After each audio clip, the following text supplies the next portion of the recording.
Ola e unha aperta a todos os celtistas e a todas as celtistas ao longo do mundo. Son Antón García Fernández falando, como sempre, en The Jackson, no estado de Tennessee, aquí nos Estados Unidos de América, cun pouco de retraso por algúns problemas técnicos que tivemos no comezo, pero máis ou menos están solucionados eses problemas, pouco a pouco van solucionándose e xa estamos en directo no Bar Celeste un martes máis, 1:07 da tarde aquí nos Estados Unidos e en Vigo 7 horas máis, 7 minutos da tarde noite.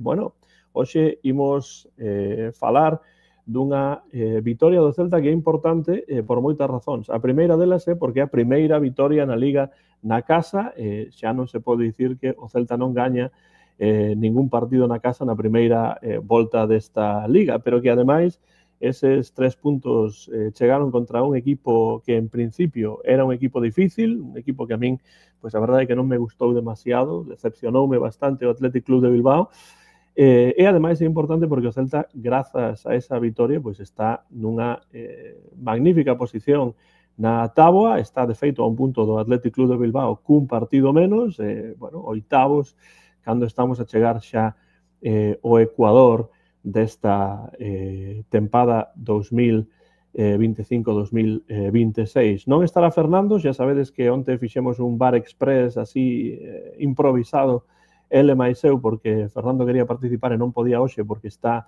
en Madrid, precisamente foi a Madrid para asistir a un concerto. Antonio García Teijeiro está tamén nun concerto, pero non en Madrid, senón en Vigo, nun concerto de jazz, e tampouco vai poder participar nesta ocasión, pero me enviou un audio que algún intre do programa vou poñer e en base a ese audio podemos sacar algunhas temáticas para comentar. E esas temáticas imos comentalas cos nosos convidados de hoxe. Para comezar, viaxamos ata Vigo e ali está o noso amigo profesor titular de Filoloxía Inglesa na Universidade de Vigo, celtista de pro, Jorge Luis. Bueno, que tal, Jorge? Que tal, Antón, como estás? Pois aquí estamos para falar un pouquiño do que foi ese partido do domingo, que, bueno, ven como reflexo, ¿no? de outro reflexo, digamos, na parte positiva do que foi o partido europeo contra o Boloña na mitad de semana, pero que bueno, que aporta estas cousas que ten o Celta esta tempada, ¿no? de dar bons partidos e malos partidos prácticamente sen solución de continuidade, pero que, bueno, que como ti ben dís, pues nos deixa nunha parte bastante boa da táboa, cun bastante bo arranque ligueiro, e que, de feito, pues, tanto que falábamos de puntos ao principio da tempada, neste momento pues estamos bastante ben, e de ter sacados todos aqueles puntos que non fomos quen de sacar, estaremos falando hoxe mesmo dun Celta que estaría pues casi en postos de Champions, ¿no? Que é unha cousa que non é real, pero é o que ten as matemáticas e as porcentaxes, ¿no? Pero, bueno, de todo eso falaremos hoxe. E falaremos tamén cunha convidada que está xa preparada en Vigo despois de rematar a xornada laboral.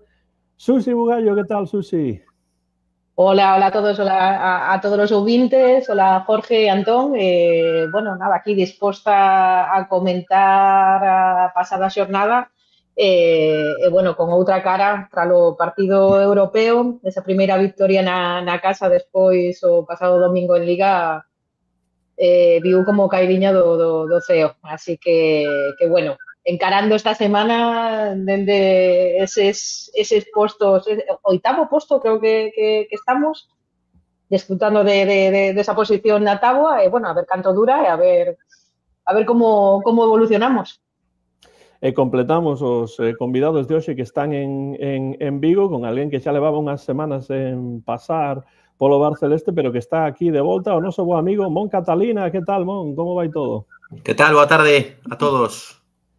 Vexo libros e discos por aí detrás. Estás na casa, estás en Vigo, onde estás, Mon? Sí, estou na casa. Acabo de chegar aí un rato de traballar tamén.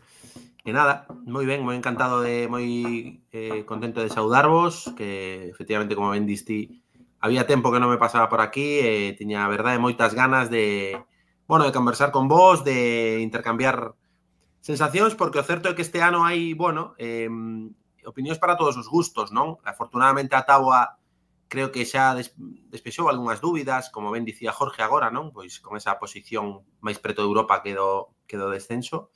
Pero sí que é verdade que uno, na contorna na que me movo, coa xente coa que me movo, sí que hai, bueno, pois opinións para todos os gustos, non? Xente que esperaba un pouco máis de brillantez no xogo, xente o mellor que, bueno, pois que como a min cree que igual os resultados distintos entre fora e casa están a alterar un pouco a análise. Bueno, todo o que queirades o analizamos entre os 4 ou os que sexamos. Pois nesta ocasión imos ter un Bar Celeste cheiño completo de convidados, porque tamén temos connosco o noso amigo celtista Martín González. Benvido, Martín, que tal? Onde estás? Estás en Vigo? Estás en Madrid? Onde estás? Si, estou na aldea aquí en Marín. Bueno, en Marín. Non é Marín, é Santo Tome de Piñeiro. Nada, aquí coa cadela e o can non dou abasto. Nada, encantado de estar aquí de novo. Un pouco que dicía Mon, opinións para todos os gustos en canto ao xogo, pero bueno, en canto ao que os resultados, o que dicíamos nos últimos programas, eu creo que o Celta está a ser un equipo moi serio, que guste máis ou menos o seu estilo, é difícil meterlle man, cando se pérdese por un gol de diferenza normalmente, compites ata o final de maneira máis ou menos bonita, hai partidos máis malos, hai partidos mellores, pero creo que estamos construindo un proxecto moi bonito e se te remontas, eu que sea, fai 2-3 anos, eu creo que a noite e o día a nivel social, a nivel patrimonio, estrutura, clube, bueno, comentaremos, pero bueno, moi contento coa situación clasificatoria, evidentemente, e vivos nas 3 competicións que, como di Claudio, é o máis importante de todo. Viaxamos finalmente cara a Suecia, tamén despois do seu traballo nunha pequena vila sueca que é prácticamente impronunciable, según el di. Está por aquí o noso amigo Cumbias. Que tal, Joaquín? Que mandamos? Pois estamos, sí, como se o Celta xoga Europa League, eu xogo Conference. Eu fago os desplazamentos máis extraños posibles, todo por bueno, en lugar de por un torneo, pois por un soldo, por un salario mensual. Pois nada, por aquí, contentos despois, o que estades comentando, ¿no? Despois dun partido moi malo contra a Bolonia, moi...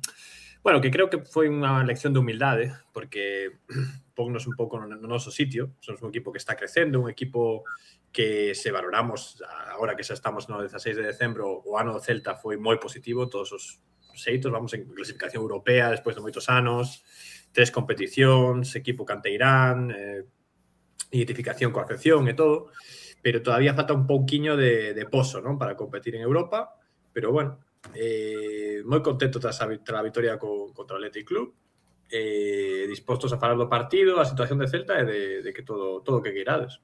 Pois temos moitos temas que tratar, bueno, pois tentemos facelo de xeito dinámico, rápido, con comentarios breves. Podemos comenzar, se queredes, co partido de Europa League, brevemente, fronte ao Boloña, partido que pois comezou cunha vitoria parcial do Celta con poucas ocasións, pero aproveitando a que tivo, rematou, pois, eu penso, cun claro dominio do equipo italiano. Se tedes que explicar un pouco o que ocorreu nese partido, como faríades?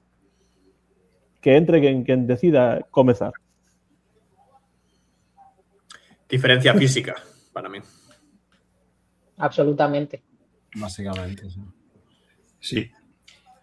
Sí. Bueno, a intensidade, que vai ligada, seguramente vai ligada a esa potencia física do Bolonia, pero a intensidade brillou pola súa ausencia. Ao contrario que no partido en Bulgaria, que, aínda que foi un partido pésimo pola nosa parte, onde tamén infravaloramos un poquinho o rival, espertamos e xogamos esa última media hora bueno, polo menos mostramos outra cara tamén cos cambios que se fixeron, pero neste non ocorreu, ni na última media hora ni nos últimos 10 minutos a cara que amosamos foi dunha pouca intensidade que pasáronos por riba, porque fallaron moitísimo de cara a portería, que senón marchábamos con, non sei, con 4 nas costas.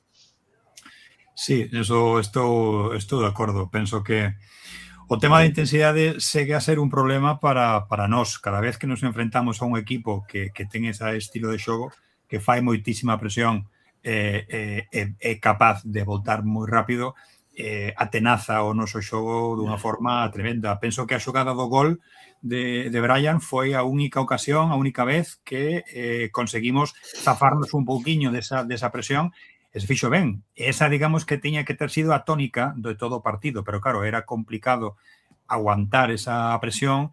E, de feito, para mí, o momento fundamental é cando, pues, evidentemente, polo cansazo xa e por intentar contar para outros partidos se tivo que sentar Borja Iglesias, aí xa foi cando, digamos que o debuxo do equipo pecou un baixón importante e a rapidez física deles, pues, tumbounos, ¿no? E a imaxe que vimos foi bastante mala, ¿no?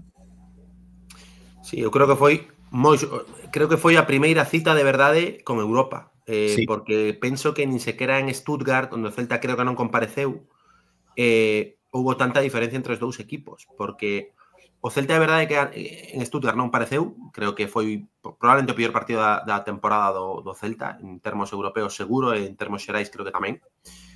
Pero ante o Bolonia, o Celta sí que perde o partido porque é inferior co rival e hai que asumilo con naturalidade. Hai un ano e medio, o Celta era o Celta de Benítez e o Bolonia estaba xogando Champions. E que hai que ter un pouco de perspectiva nisto. Gañando Copa de Italia tamén, non? Na Copa, Sí, o Celta está no inicio dun proxecto que creo que é o proxecto máis ilusionante e máis importante da historia do Celta, así o manteño, e creo que hai razóns para pensar niso, pero é un proxecto, é o inicio, e o Bolonia é un equipo xa consolidado en Europa. Entón, iso, ás veces, non sempre pasa, pero ás veces ponse de manifesto no campo. Despois do que Lin, bueno, porque claro, a min non sei a vos, pero a min sorprendeume que o quinto clasificado da Liga Italiana dera este tremendo nivel que non deu nin o Barcelona, nin o Real Madrid, nin moitos outros equipos que, en teoría, son superiores ao Bolonia. E polo que estiven lendo, polo que escoitei o seu adestrador, fixeron en Vigo o mellor partido, dende logo, da tempada dos últimos anos. Estaban tremendamente satisfeitos. Quero dicir que non é o nivel medio do Bolonia tamén. Coincide un partido regular do Celta e un partido extraordinario dun equipo Champions.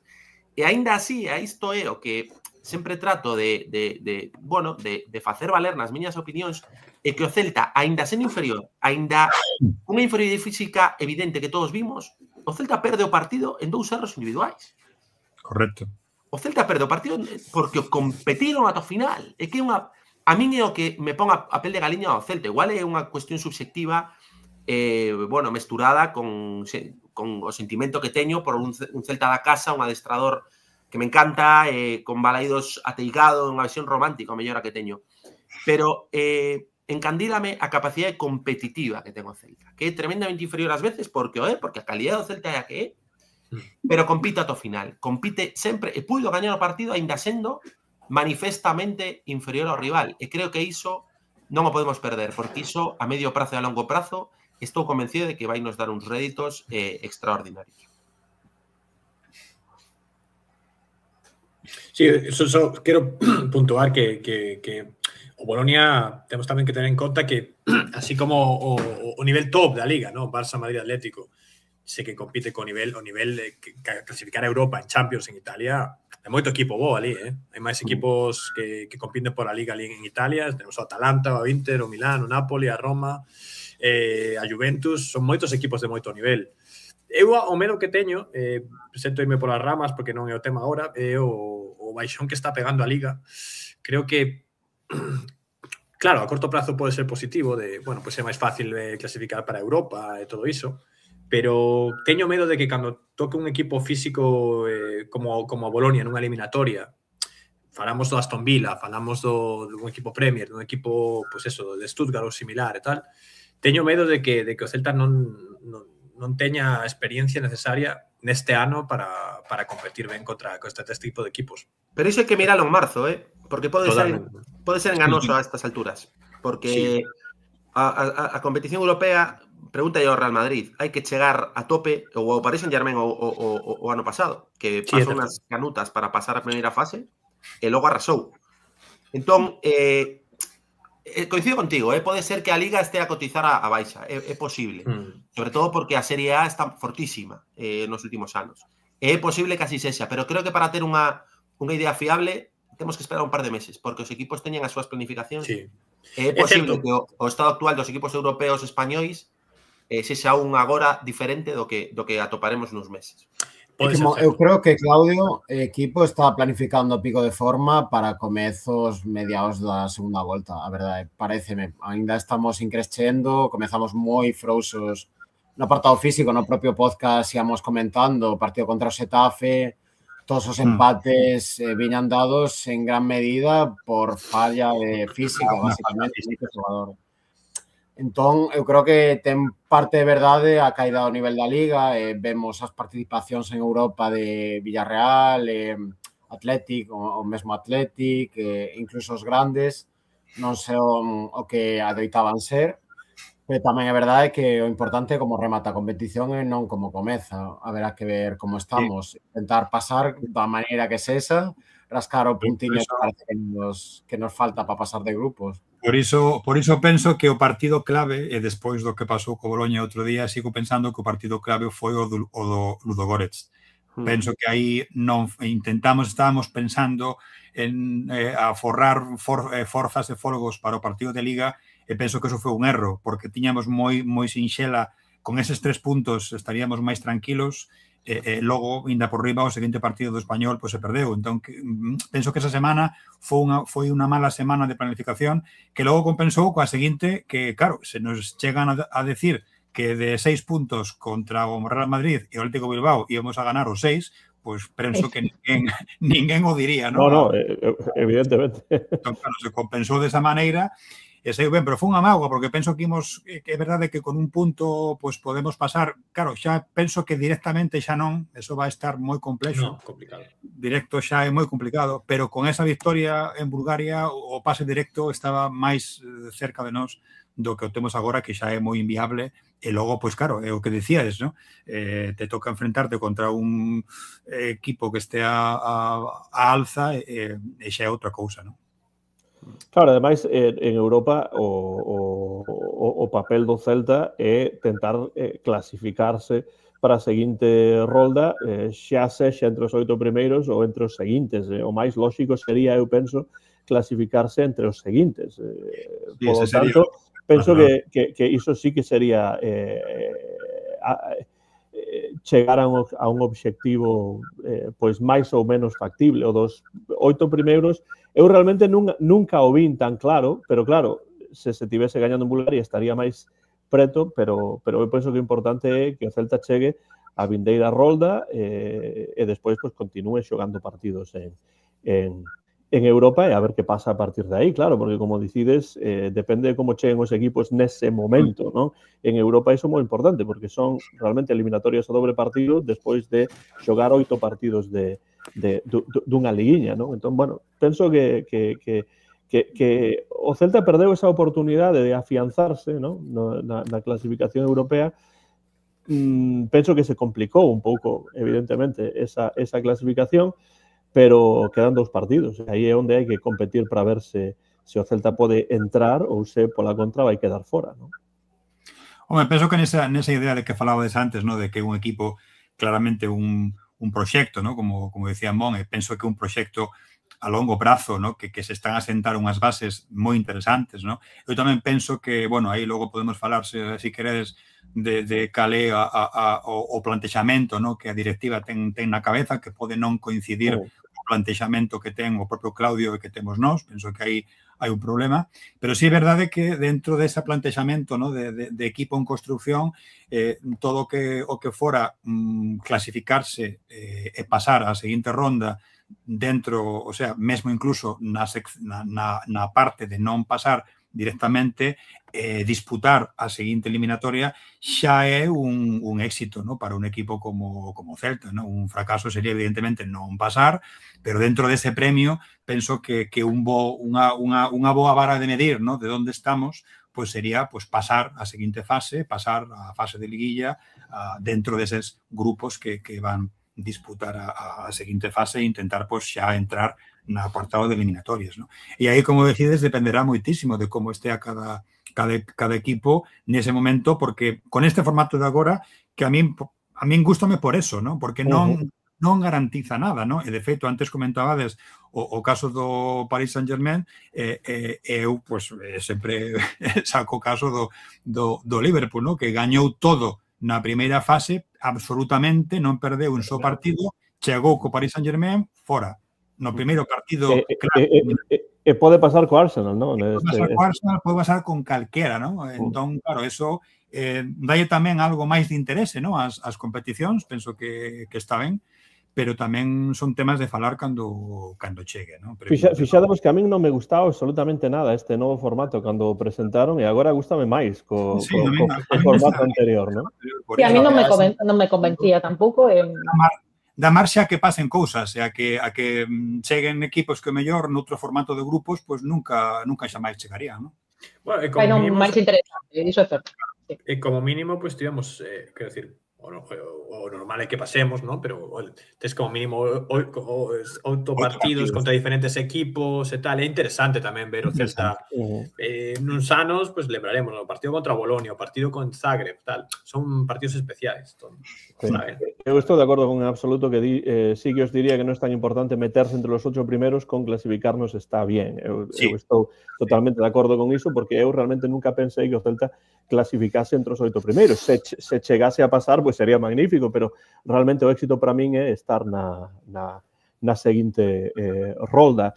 E, bueno, despois dese partido no que o Celta foi superado por un equipo que sobre o campo foi mellor, poderíamos debatir se sobre o papel é mellor o Boloña ou non, pero creo que o que quedou claro é que sobre o campo nese partido o Boloña foi mellor e acabou levando os 3 puntos, pero o que eu sí que non agardaba en absoluto realmente é ese 2-0 fronte ao Athletic Club de Bilbao, porque era un partido que a mí me preocupaba bastante. O Athletic é un equipo que non se lle dá moi ben o Celta, que é un equipo xeralmente difícil, pero a mí realmente, máis alá de que a mí me gustou o Celta, sobre todo na segunda metade, o Athletic Club de Bilbao sí que me decepcionou bastante neste encontro e, por suposto, o Celta penso que fixo que tiña que facer para levarse a primeira vitoria na casa.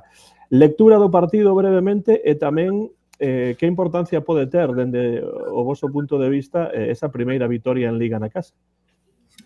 Eu creo que, bueno, primeira vitoria en Liga, porque en Europa... En Liga, sí, en Liga. Sí. Eu creo que, bueno, o que dicías ti, a primeira metade algo descafeinada, non? Pero todo arregla Claudio no descanso cunha boa lectura de partido. Víase vir un cambio, non, de Ferran, que estaba aí xogando escorada a banda, cun Iago aí como de falso 9, como lle din. Pasouseme pola cabeza Jones, eu pensaba que entraría Brian, pero non me lembraba de que parece ser que estaba mancado, con gripe, non sei exactamente. Fixo o cambio e foi casi instantáneo, non? 2 goles moi rápido, nuns cantos minutos moi frouxos do Athletic, e iso que baixou o nivel respecto aos últimos anos. Non están tendo moito gol, na defensa tampouco estiveron moi atinados, non sei se foi, sobre todo no segundo gol, un erro individual de Vivian que se lleva aí a pelota completamente, Jones, no que máis destaque na velocidade. Eu creo que non vi un xogador tan rápido en moitos anos en casa. E sobre todo, Martín, como segue o balón, que eso é moi importante, porque se non segue o balón, o erro, pois non sería tanto erro. Quero dicir que é un erro evidente, pero ele aproveita moi ben seguindo o balón. Esa pelota el mesmo, sí. Eso que criticábamos, ¿no? Que lle pasou noutras arrancadas que por velocidade é capaz de chegar, sé que xa estás empezando a ver que son cousas que están como a traballar un pouquiño máis, porque xa é capaz de intentar controlar eses balóns e, de feito, non solamente co gol que meteu, é que minutos antes casi tivo outra moi parecida que tamén estivo a piques de entrar, non? É un xogador que vai dar, penso que bastantes alegrías, é moi rápido, en canto colla ese control de balón, como fixo co segundo gol, e esa estar pendente sempre do que pasa ao seu lado, é un xogador determinante, non? Penso que esa entrada foi tamén a que modificou ese o partido, ¿no? Porque é verdade que a primeira parte, así como noutros partidos, falamos directamente de que xogamos, bueno, frouxo, que foi un aburrimento. Foi unha primeira parte que non pasou nada, pero que realmente non se pode decir que fose aburrida, porque realmente non foi como español. No, para nada. Pero estiveron tentándose todo o tempo, ¿no?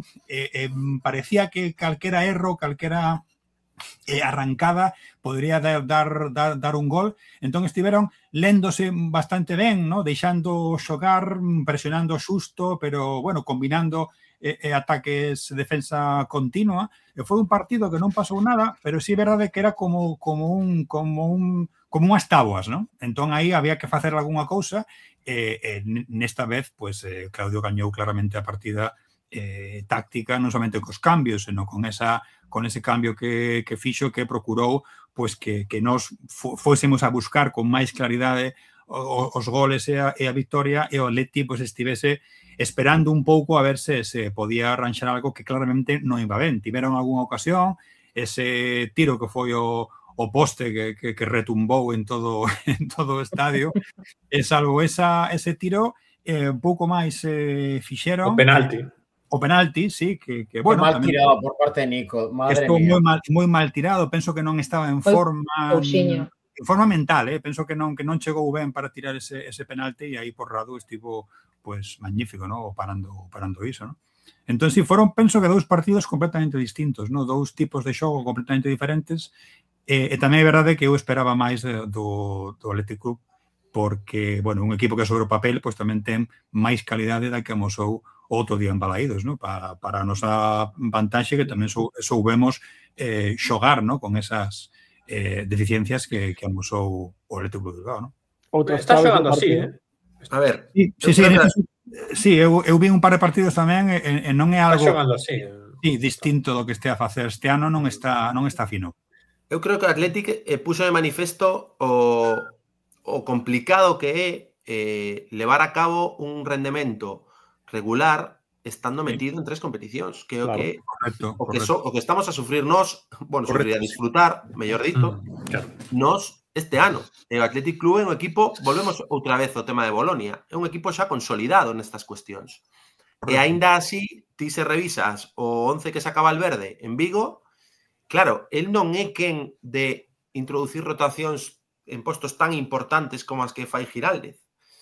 E de aí que o seu rendemento físico, sobre todo no segundo tempo, non fora o axeitado para puntuar nun sitio tan complicado, con todo, como é Balaídos, non? Porque o Celta pode levar tempo sin gañar, pero tamén leva tempo sin perder en Balaídos. Quero dicir que o único partido realmente que está no debe do Celta este ano, porque os rivais foron de AUPA, que hai que ter en conta o calendario que este ano tivemos na casa, porque é bastante desigual, non? Prácticamente todos os equipos importantes, os dos 7 primeiros, pasaron por Balaídos, acaso o Real Madrid, e gañemos ali. Entón, bueno, por iso creo que hai un desnivel tamén no rendemento do Celta, porque realmente os equipos están a ser, salvo Getafe, Girona, probablemente, que empatamos contra eles, o resto dos partidos son, pois, o resto dos empates son Villarreal, Real Sociedad, Atlético de Madrid, creo... Betis, equipos que realmente son difíciles, son duros, e que non tes sobre o papel a obriga de gañar, non? Entón, bueno, eu creo que o Athletic sufriu moito eses problemas de ter que compatibilizar, e o Celta nese choque, aínda que tiña 24 horas menos de descanso prácticamente que o Athletic Club, sacou ouro e rendemento as rotacións, porque para min a figura do encontro foi Miguel Román. Hai xente que di Radu realmente fai unha aparición no partido, unha aparición decisiva, absolutamente decisiva, pero é unha aparición porque o Celta gobernou o partido. O Athletic Club prácticamente non fixo ocasións máis alá do penalti do tiro poste, non? O Celta creo que foi o dominador do partido, o xusto vencedor, como así dixo Ernesto Valverde ao rematar o partido. E gracias a un traballo fantástico de Miguel Román como pivote, que me encantou, cousa que Sotelo non. Eu sigo sin ver a ese Sotelo que a xente quere poñer en valor. Creo que lle falta dar un paso todavía na capacidade de suxeitar o rival, na parte defensiva. Creo que está moi feble nese apartado. Ten moitísimo que mellorar para ser un xogador importante en primeira división, non? E para min esa actuación de Miguel Román xunto con Marcos Alonso, que estivo moi ben, e tamén Starfield con unha regularidade fantástica, sobre todo, sementaron o camiño do triunfo, non? É un triunfo de moito mérito, realmente. Eu non quero pecar de optimista, pero creo que o que está a facer o Celta este ano de, digamos, de mesturar os recursos, de ser quen, de aguantar ata mediados de decembro, estamos xa nas 3 competicións, en Liga estamos mellor que o ano pasado. E que a tempada pasada, a estas alturas, claro, tiñamos moi vivo, moi recente, o Celta e Giraldez. E creo que esa perspectiva agora nos está en ganar, porque agora o que temos vivo é o extraordinario rendemento do ano pasado. Entón, claro, nesa marea, nesa montaña rusa, mellor perdemos a perspectiva. O ano pasado igual valorábamos moitísimo o traballo de Giraldez, estando un punto menos en Liga, a estas alturas, e sen estar en competición europea. No que estamos, bueno, estamos nunha situación peor que hai un par de semanas, pero moitísimo mellor que despois do partido de Stuttgart, é dicir, estamos vivos. Entón, creo que hai que poñelo en valor, porque creo que a plantilla do Celta non é unha plantilla tan extensa ou rodeada de nomes e de estrelas como para exixir un rendemento que para min, a día de hoxe, non digo de sobresaínte, pero sí de notable, e creo que hai que estar moi satisfeito e moi orgulloso. Bon, para min ese é o problema. Penso que unha tempada máis Claudio Giraldez, co seu saber, co seu bo facer futbolístico, coa súa intelixencia como adestrador, está a sacar petróleo dun plantel que tampouco é que teña tanto como semella, e que quizáis non estea o plantel completamente á altura dun equipo que ten que xogar 3 competicións, non? Pero, aínda así, cos seus altibaixos, cos seus mellores e peores partidos, cun xogo que a min pois non sempre me convence, é certo que está a facer cousas que eu coido que ningún adestrador é quen de facer cun plantel así no Celta. Entón, como diría a vicepresidenta do goberno, vou dar un dato. A ver. Entre Suéter e el Abdelawi suman, non vamos a dar máis detalles, pero poucos máis anos entre os dous que calquera dos que estamos aquí. No teu caso, algúns anos máis. E no meu caso, o mesmo. Quero dicir, fixade vos que el Abdelawi ten 19 anos e Suéter ten 21. Claro. O plantel é tremendamente novo todavía. Pero ao que eu ia, Monti, ten que ver con iso, con que realmente hai que, como ti dicías antes, por moito máis en valor a Claudio Giraldez, mesmo se ás veces podemos estar en desacordo do que fai, do que ás veces se pon, non? Porque penso que el ten unha grande parte da culpa de que o Celta, pois, xa digo, xogando mellor ou peor, podemos debater iso, pero este a acadar os resultados que está a acadar neste simples da tempada, non? Sí, así é. Eu penso tamén que as claves, aínda que foron 2 partidos distintos por completo, o do Real Madrid e o do Atlético de Bilbao, penso que as claves da victoria son moi semellantes, non? Unha estupenda solidez defensiva e un acerto diante que non tivemos noutros partidos, non? Contra o Bilbao pasou o mesmo, non? Acaba de dicir Mon perfectamente, esas figuras estiveron moi sólidas, estivemos moi ben atrás, evidentemente co tipo e o sistema de xogo que lle gusta a Claudio, esa solidez defensiva, ter 2 porterías seguidas a 0 contra eses 2 equipos é algo moi importante. Se podes combinar con que as que teñas, as 4 ou 5 que teñas, que consigas xerar, marques 2, pois xa tes moito feito, non? Que é o que pasou co Bilbao. A min me preocupa bastante que nesa xoventude, non, da que falaba Mon, de unha figura como Abdelawi, a min me preocupa que cada vez que ese resultado, que ese xogador ves que ten unha proxección increíble, que seguramente que vai tirar moito para diante, a min me preocupa que a Garcés se lle fagan chiribitas os ollos, sabes? E que máis cerca que lonxe xa ande facendo cálculos de os cartos que pode sacar, non? Porque eso sí que é un problema para un proxecto a longo plazo. Entón, aí... Sabes que pasa, Jorge? Aí hai unha amenaza, pero que o problema é que hai unha oportunidade tamén, porque o talento que vende atrás é impresionante. Claro. E que ti ves xogar algúns xogadores do Fortuna. Do Fortuna agora, sí. E dis, bueno, claro, evidentemente eu non quero que traspasen a xogadores vos do primeiro equipo, evidentemente estou contigo nisto. Pero que temos que facerlle soco a estes rapaces, porque van a tirar a porta a cabezazos. O sea, xa, os Antañón, Óscar Marcos, Ángel Arcos, sí, Hugo Murcio, Logo juveniles Aparicio. Quero dicir, hai un talento aquí espectacular. Entón, claro, eles, como directivos dunha empresa de tantísimos recursos, porque os recursos do Celta non son os 28 do primeiro plantel, e que teñen que ver a medio prazo, aparte dos recursos humanos, por así dicirlo, os xogadores que veñen atrás de intentar darlles un futuro no Celta a 2, 3 anos vista xa, e mesturalo coa cuestión económica tamén. Entón, sen querer defender a directiva, que non é o caso, e sabedes que eu non teño ningún interés en facelo, pero a cantidad de talento que hai no Fortuna, segundo en primeira ref, non esquezamos, o mérito que ten para un filial, e tamén incluso nos juvenís, que son pezas que non son fáciles de conxugar, porque hai que facerlle xoco, porque en 2 anos imos ter outra vez esta xeración a 2, 3 xogadores, se seguen así o seu progreso, que non me equivoque, de primeirísimo nivel, xa veredes. Que de feito mañá pode que miremos algúns, bueno, destellos destes xogadores. Creo que van 3 do Fortuna, non sei se Arcos, Antañón e Arcos, non mirei ben exactamente. Para min a clave, sobre todo a medio prazo, máis que mirando na semana que ven, en 2 semanas, en 3, para manter o éxito do Celta vai ser como a supliremos a baixa de Mingueza, que pareceme a min que por desgracia ten pinta que vai sair, a baixa do propio Iago, a baixa de Alonso, porque é verdade que vai se quedar un plantel moi novo, pezas que agora mesmo son a columna vertebral. Dicía Garcés que, por exemplo, están intentando xa comezar coa renovación a futuro vista de Starfelt, que é outro puntal. Tenemos que ver como somos capaces de reter eses puntais que se podan quedar. E como ben Dimón, o propio Fortuna ven de remontar fora da casa con a expulsión no minuto 17, creo.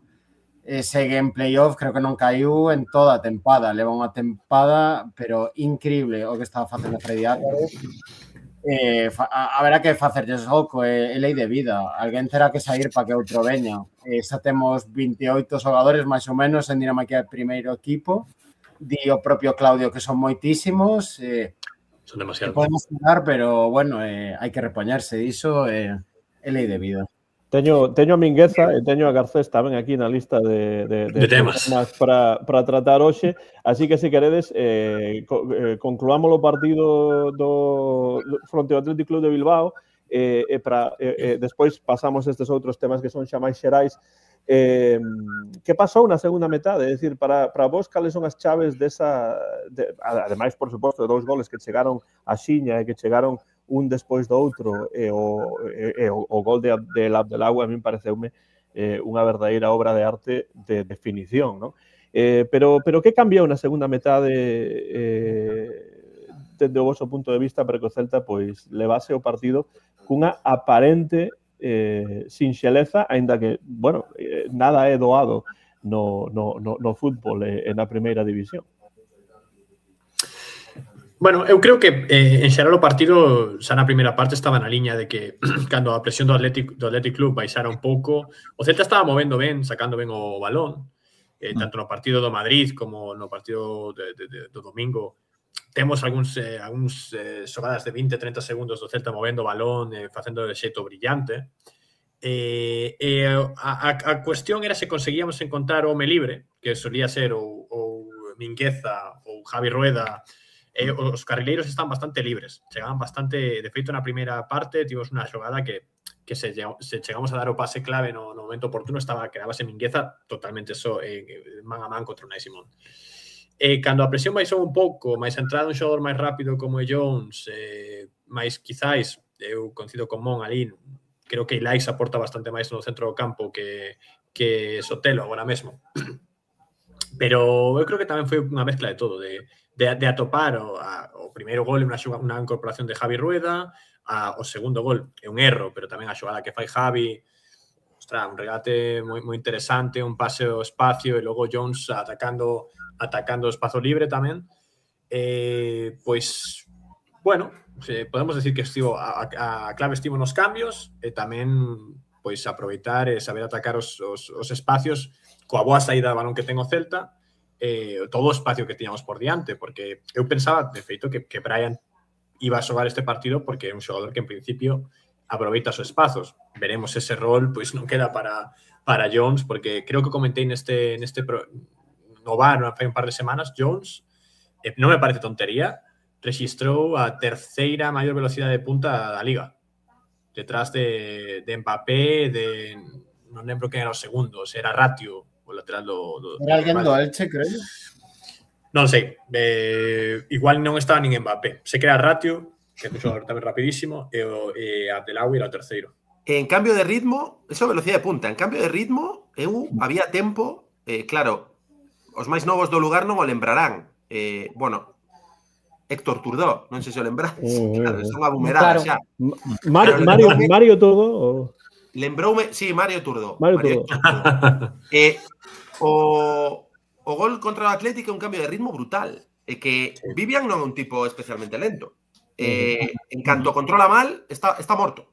Hai un cambio de ritmo no que en 15 metros sacalle 3. E define fantásticamente ben, porque esa velocidade, esa definición, esa toma de decisión de sinxela, que era efectivamente o que dicía Jorge, o que lle fallaba a Jun ata agora, pero un tipo que é quen de facer ese cambio de ritmo, ter esa velocidade e logo ter esa pausa, esa calidade para definir, é para estar satisfeito porque ten 19 anos. Entón,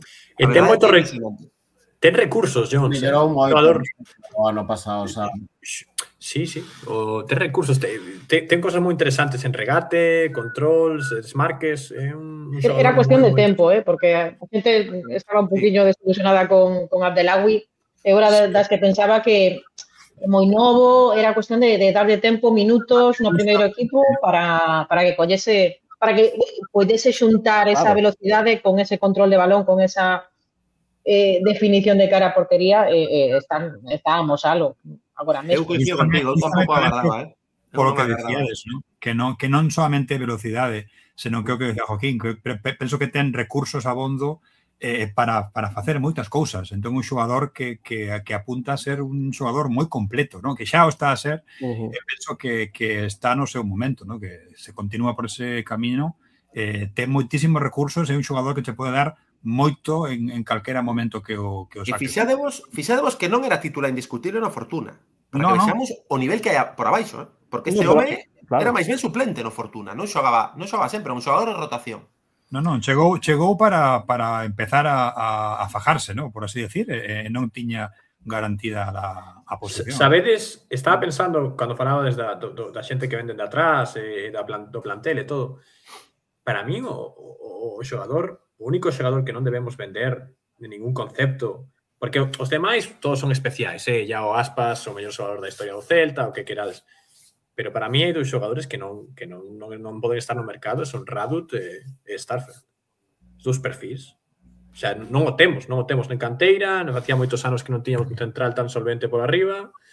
O tema de Radut, xa falamos 1000 veces, pero que subidón de nivel respecto as últimas porterías do Celta. 23 anos.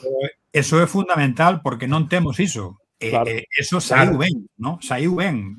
Realmente non sabemos ben por qué, pero o de Radu é algo que non podemos...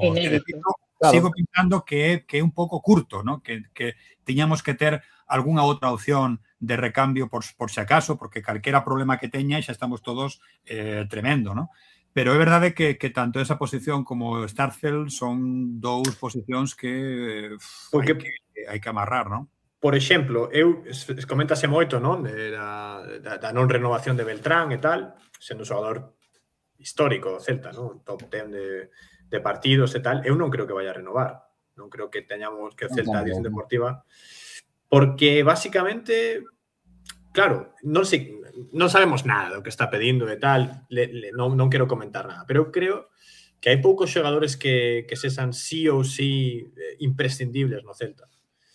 Xa digo, vendo o que venden de atrás, as rotacións que podemos hacer en plantel, no ataque, o único medio imprescindible parece Borja Iglesias, porque é un perfil totalmente diferente aos demais. Para min non me empeora moito ver un Celta con Brian Zaragoza respecto a Willio, Jones ou Jutgla, é o que quero decir, vamos.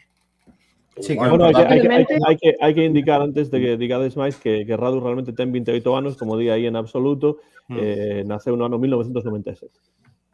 É da miña quinta, de feito o mesmo mes acabo de ver. Para un porteiro eso é ser novo. Sí, é novo. É ser noviño. Ata os 45 vai estar en Balaído. Non, pero eu nunca me lembro dun porteiro que fora tan coreado pola grada. Eu estaba aí en tribuna, que onde Carbillete que estaban coreando o nome de Radu constantemente. Radu.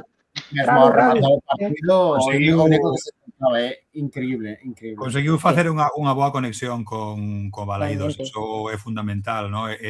Pero tamén penso que porque é capaz de transmitir esa seguridade que ten, esa dirección que ten, iso é verdade, que hai moito tempo, temos que remontarnos a bastantes anos atrás para ver un porteiro desas características, ¿no? Eso é fundamental a día de hoxe. Sí, sí. Eu estou de acordo co que dicía Xoaquín, que probablemente, sí, a figura de Radu, Starfelt, perfis dese estilo, habería que amarralos, pero a día de hoxe, eu penso que quitando eses puntais na defensa, que mellor eses veteranos que teñen que dar un pouquiño de consistencia en defensa ou na portería, o resto de posicións, a mí preocúpame bastante máis manter esta filosofía de protexer a canteira e traballala do xeito que estamos a traballar para que cando subamos a xente do Celta Fortuna a liña de xogo e a mecánica sexa a mesma, que os posibles fichaxes ou saídas que teñamos no futuro.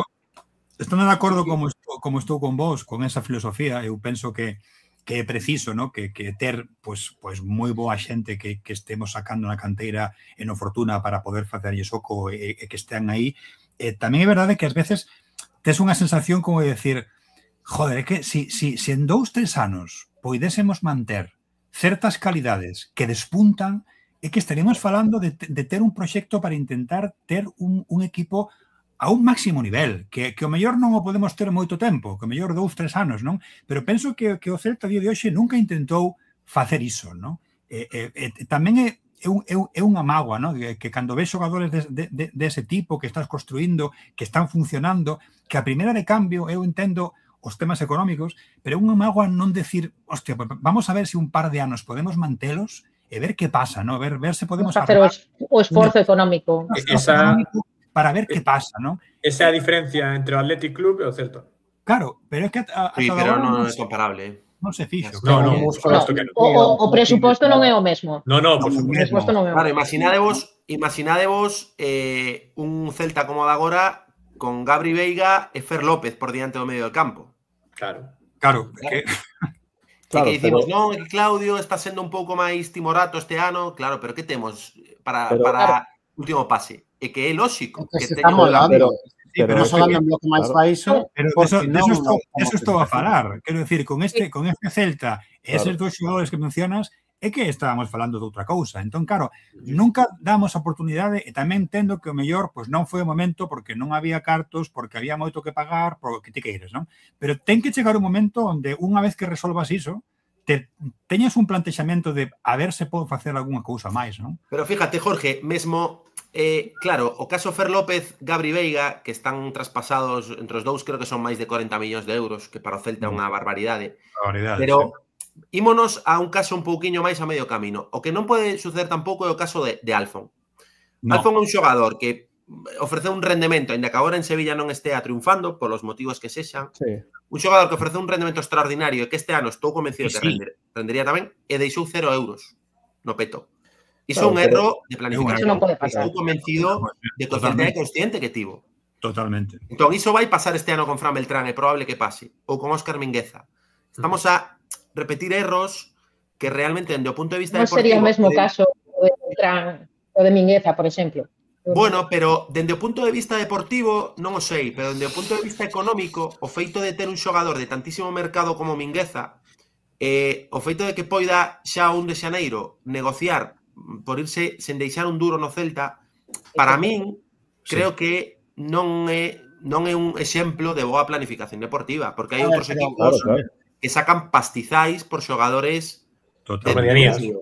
Claro, pero creo que hai que ter en conta tamén que, bueno, Mingueza segue sendo 50% propiedade de Barcelona, ¿no? Ainda que se renovara, pareceme que por tema de cláusulas contractuais e tal, non poderíamos adquirir o 100% a non ser que pasáramos por Caixa. Non, pero vendes en xuño. Dicían que en xuño daban 20 millóns por el. Eu preferiría telo vendido en xuño por 20 millóns, asumindo non telo nesta tempada e poñer a Javi Rueda, a Carreira, porque de laterais imos bastante sobrados, e non ter agora que vender determinados xogadores porque haxa que chegar a eses 14-15 millóns de euros en xuño. Non? Creo eu que para o Celta sería máis ventaxoso esa operación que agora que se vai a cero e ter que vender outro xogador, non? Claro. Eu non penso que de carrileiros vayamos sobrados. Claro, eu creo que está sendo tan fundamental nesta temporada europea e que deses 20 millóns serían 10. Bueno, quítalle tema de representantes, bueno... Desde logo, máis que en xuño do ano que ven. Seguro, sí. Eso está claro, pero creo que a nivel xa clasificatorio que nos dá Mingueza pode balancear un pouco os temas, porque mellor posición en Liga, mellor posición en Europa, está a un nivel como estaba a principios do ano pasado, creo eu, está superlativo. Eu non estou de acordo con iso.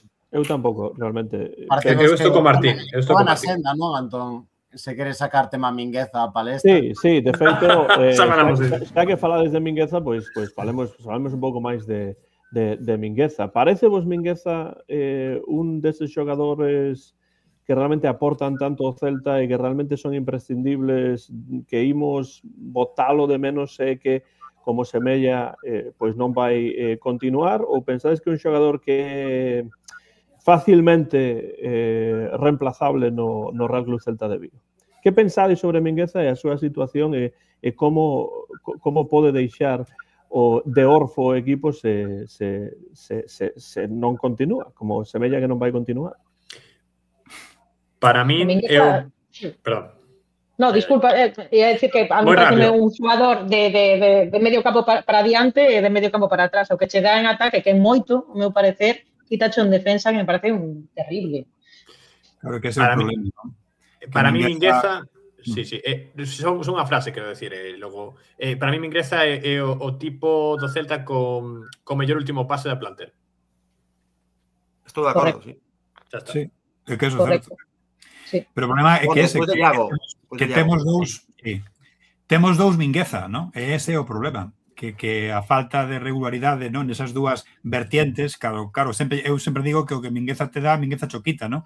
Cando cho dá, fantástico, pero é que tamén moitas veces quita, non? Entón, claro, cando dá, bárbaro. E estou de acordo con vos. Houve moitos goles este ano que saíron das súas botas porque ten esa capacidade de visión de xogo que non é a de Iago, claramente, pero que tamén aporta, non? Que tamén pode ver cousas que outros non ven. Pero logo, claro, cando vai cara atrás ou cando se escapa alguna cousa, pois é un problema, non? Que é un xogador que te dá e te quita, e para un equipo como Celta non sei se xa o mellor deu xa todo o que tiña que dar no Celta, non?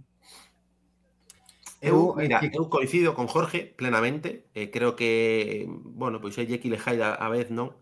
Pero creo que para facer un análise temos que ver o valor que ten Mingueza no mercado. E creo que un xogador que no mercado... A ver, que se me entenda ben, porque se está vendo isto Mingueza dirá, joder, mi afición non me quere. Non te preocupes por iso, Mon, que penso que está a facer outras cousas. Bueno, pero... Sorprendería Antón. Unha maneira de falar.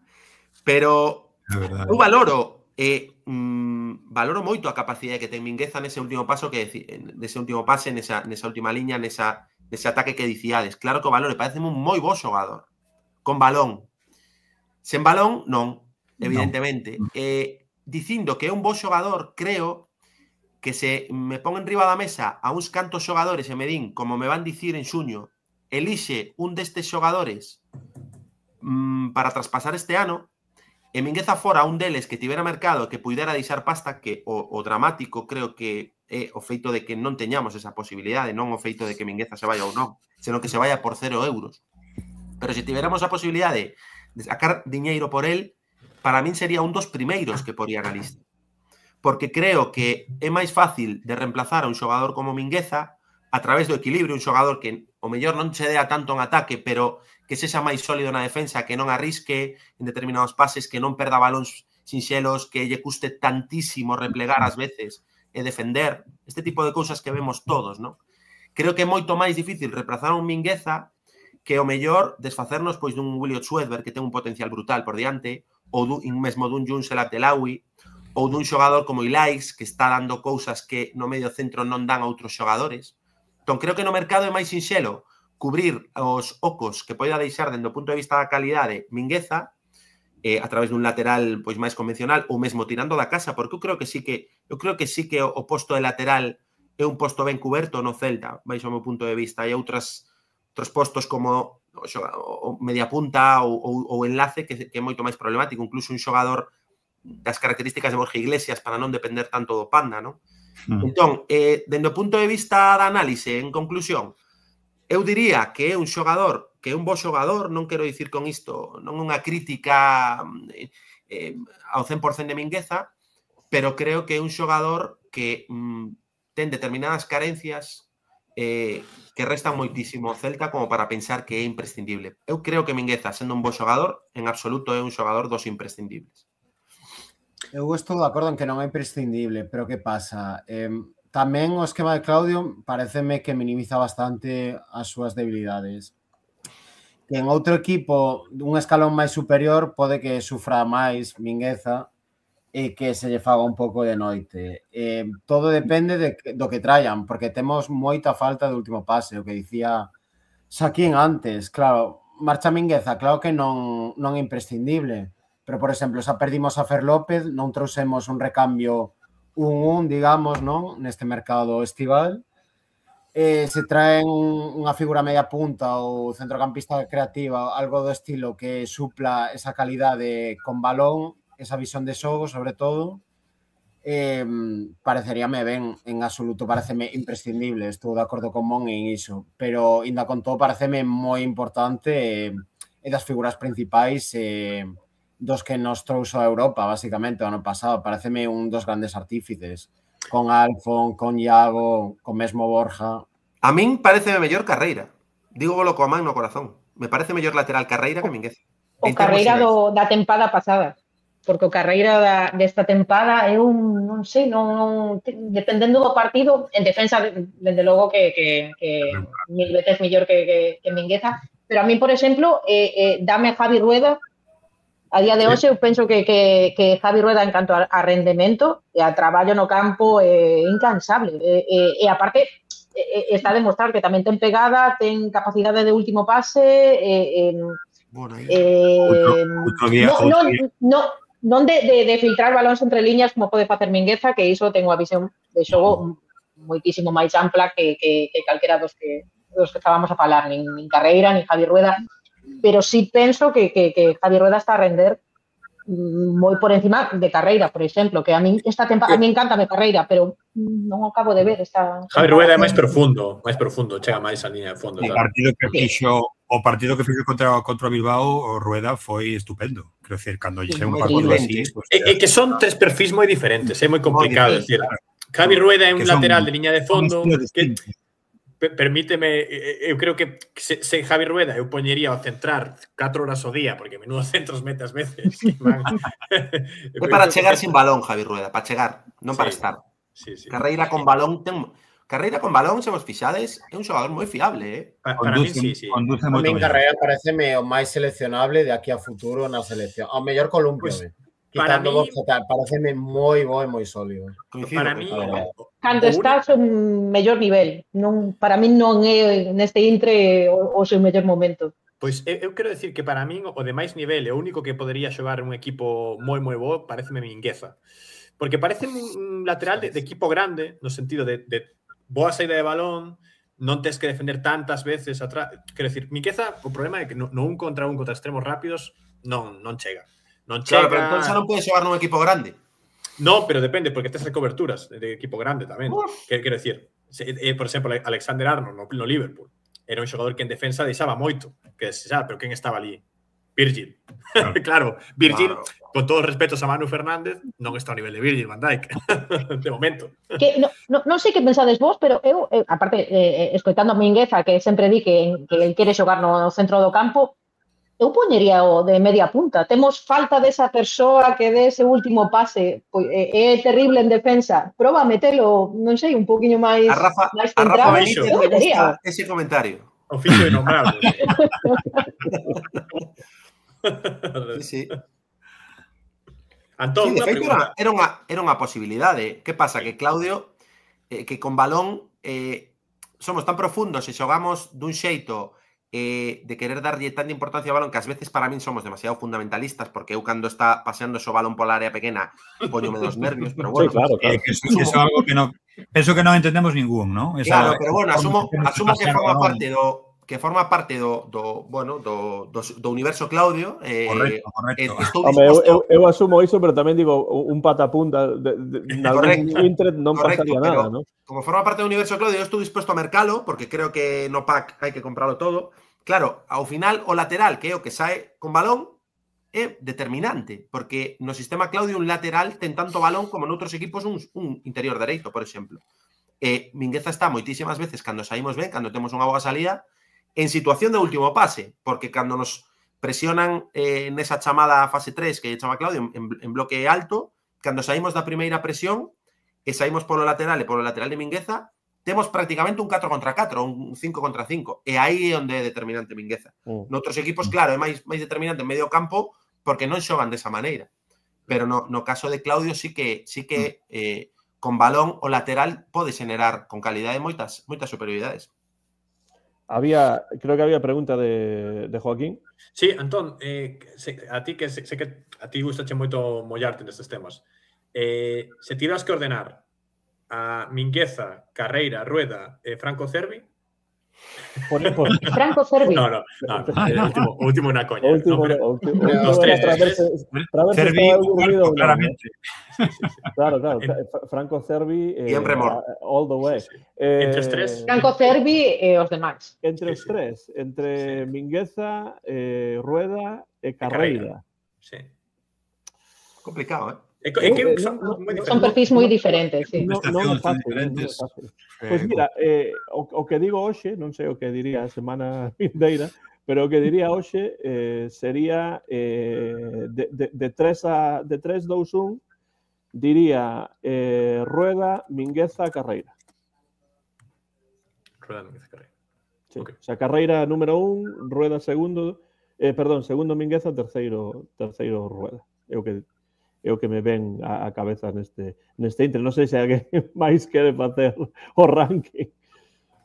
Para mí, Rueda sería o terceiro, por eso toma de decisións. É verdade que no físico puramente pode ser o máis destacado, pero creo que en entendemento do xogo e os outros dos están por diante, e intercambiables. Carreira o mellor é máis completo, pero eu son moi de Mingueza. Quizás polo contexto que vive o equipo de falta de claridade e calidade en algúns espazos, pero...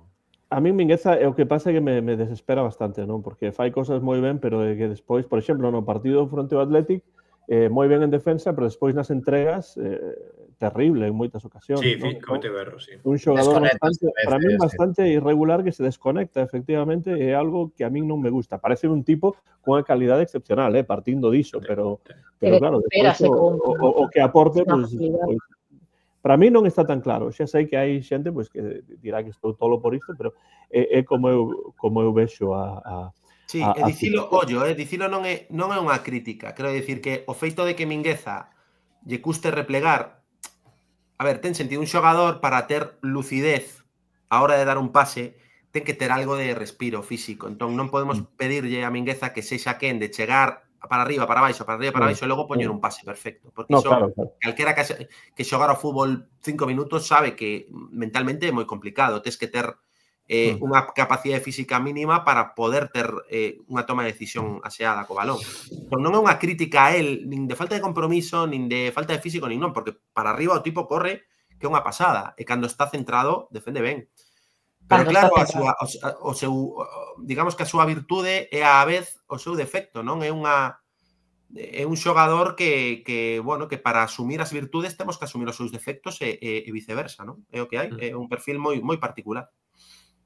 Pois o Celta a 3 puntos de Europa, despois de 16 partidos, con 22 puntos, e unha situación tranquila na táboa clasificatoria da Liga. Isto permítenos, pois, con certa tranquilidade, puntuar os xogadores deste Celta 2, Athletic Club de Bilbao 0. Se eu fose seguidor do Athletic Club, que, por certo, é un dos equipos que mellor me caen, como ben sabedes, porque sempre o digo todos os anos, de toda a Liga Española, pois non estaría moi contento con este partido, pero sendo seguidor do Celta, pois estou contento, sobre todo polo que vin na segunda metade e por este resultado magnífico que eu non agardaba. Fernando deulle 5 puntos a Radu, 3 a Starfelt e unha mingueza na emisión improvisada que fixemos onte.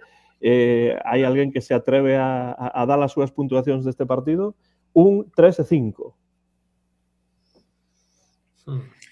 Pois eu penso que voulle dar os 5 puntos a Starfelt, porque penso que para min, neste caso, así como sabedes que eu son moi fan de Radu e moitos partidos levou 5 puntos, aí coincido con Mon. Neste partido tivo un par de actuacións boas e unha tranquilidade ben, pero penso que houve outros xogadores que fixeron algo máis para ter puntuacións neste partido en concreto, ¿no? E Starfelt, pois, creo que foi a referencia na liña defensiva e non tivo problema, anulou moi ben aos xogadores que tiña cerca e nunca tivemos problemas, non, nese sentido, con todo o músculo que sobre o papel pois, o Athletic Club ten diante, non? Foi capaz de frenar bastante ben. Entón, lle daría 5 puntos a Starfelt, 3 a Miguel Román. Penso que tamén coincido con Mon, o traballo que fixo foi a destaxo prácticamente, deu pois, moi boas saídas de balón e a min tamén gustoume máis que Sotelo nesa posición. E un punto a Williot, quizáis aí dudaba entre Williot e Rueda, porque sí penso que Rueda fixo un partido fantástico, como tamén o fixo Williot, como tamén o fixo el Abdelawi. Penso que foron 3 xogadores que para ese punto era complicado, pero vou dar a Williot por esa sensación, ¿no? de estar máis centrado e de sobre todo colocarse ben e atinar xa pues, 2 partidos seguidos.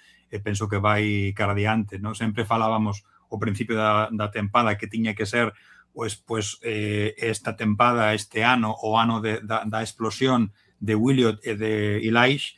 Penso que canto máis cerca estean desa explosión, mellor vai ir ao Celta, ¿no? A verdade é que Williot ten cousas aí de Iceman, que tranquilidade, de psicópata no área pequena, controlando o balón, tal. No Bernabéu, o segundo gol que fixo, que eu estiven ali no Bernabéu, que o fixo na portería e diante que tiñamos, aquelo, o sea, facer ese gol no Bernabéu diante de 100.000 persoas que estaba, eu mo levo para sempre. Eu mo levo para sempre. A xente fala mal da sangue fría que ten, pero o sangue fría é que ten moitas virtudes e que non se lle fai de noite a hora. Humillou con traje e corbata o tipo. É dicir, sen querer. Unha maravilla, porque non humilla como humilla Vinicius, sendo mal educado, Barrio Baixeiro non. O tipo fixo iso sin querer e foi unha humillación espectacular, porque empezaron a subiar ali, a chamarme de todo. E o tipo, pero se o fixo sin querer. Un espectáculo. Case pide perdón. Viches a Fernando no estadio? Estiven con él ali, sí.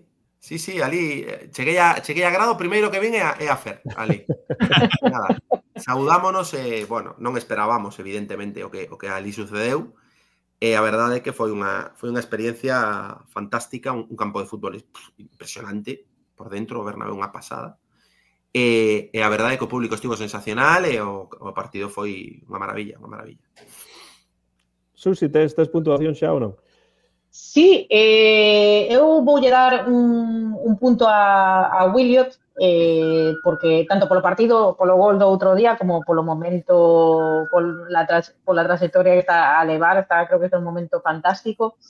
Os 3 puntos voullos dar a Rueda, porque a min encantoume no partido do domingo, pareceume que aportou moitísimo. De feito, foi el quen o primeiro toque deulle ese balón a Williot para rematalo de cabeza.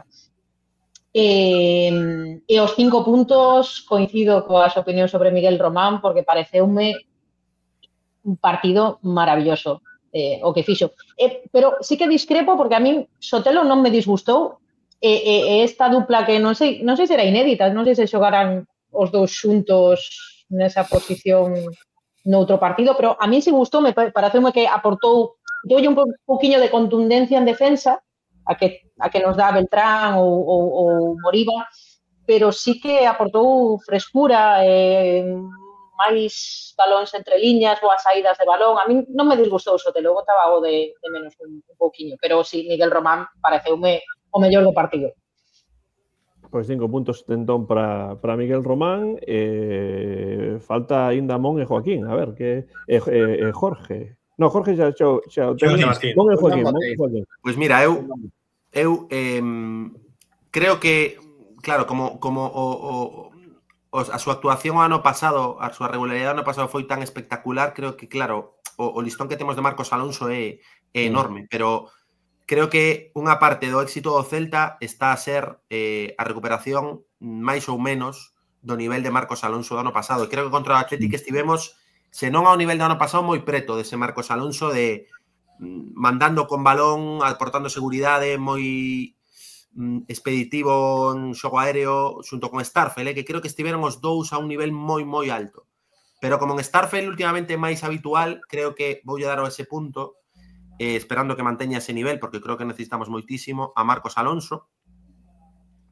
E despois coincido con vos, manteño a orde.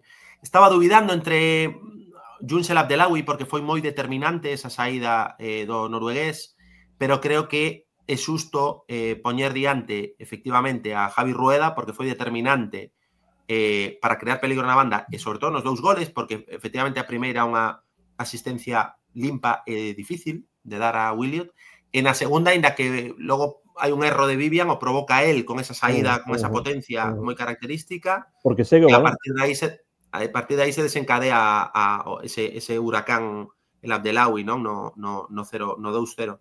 Por lo tanto, para min o segundo mellor foi Rueda, e o mellor coincido con vos. Creo que o outro día boa parte da victoria sae do mediocampo, e no mediocampo gobernou, para min contra todo pronóstico, porque sí que confío en Miguel Román, pero pareceume unha actuación que refrenda o visto no Bernabéu, porque no Bernabéu xa tivo moi bons minutos nesa posición de 6, pero contra o Athletic, diante de dous xogadores de nivel como Galarreta e sobre todo Jaureguizar, que é un xogador extraordinario, o tipo control pase, ritmo, ofrecerse, destrucción, completísimo.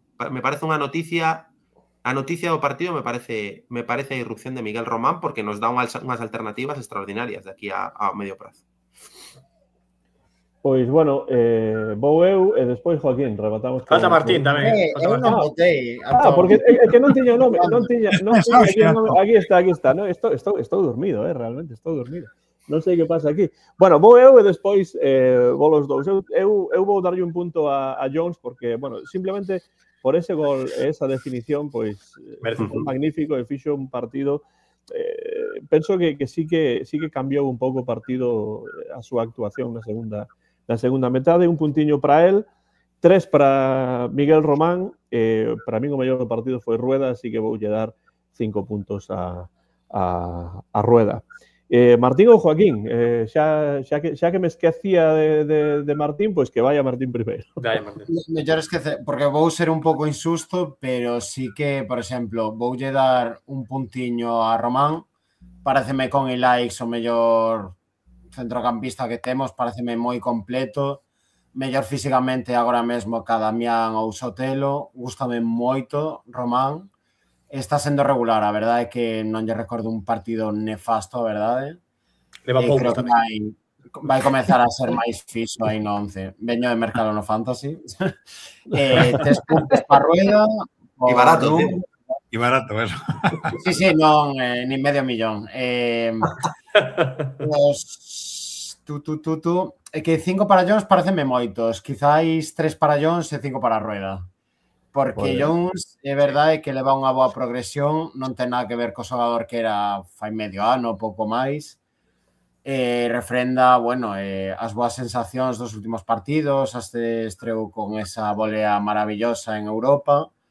Ten 19 anos, o que dicíamos. Igual que se tivo paciencia con Williot, paciencia con Jones, xa un xogador de contextos, creo que cada vez máis será un xogador completo para calquer tipo de partido, porque non me parece tan malo técnicamente como a se lee a veces. Creo que está pillando forma, está pillando conceptos, está mellorando claramente. E non crees que lle favorece tamén esa posición de segundo punta ou extremo máis que de carrileiro como empezou ao principio, que onde as súas carencias creo que con esa arrancada que ten tan potente aparece dende atrás é onde máis perigos era.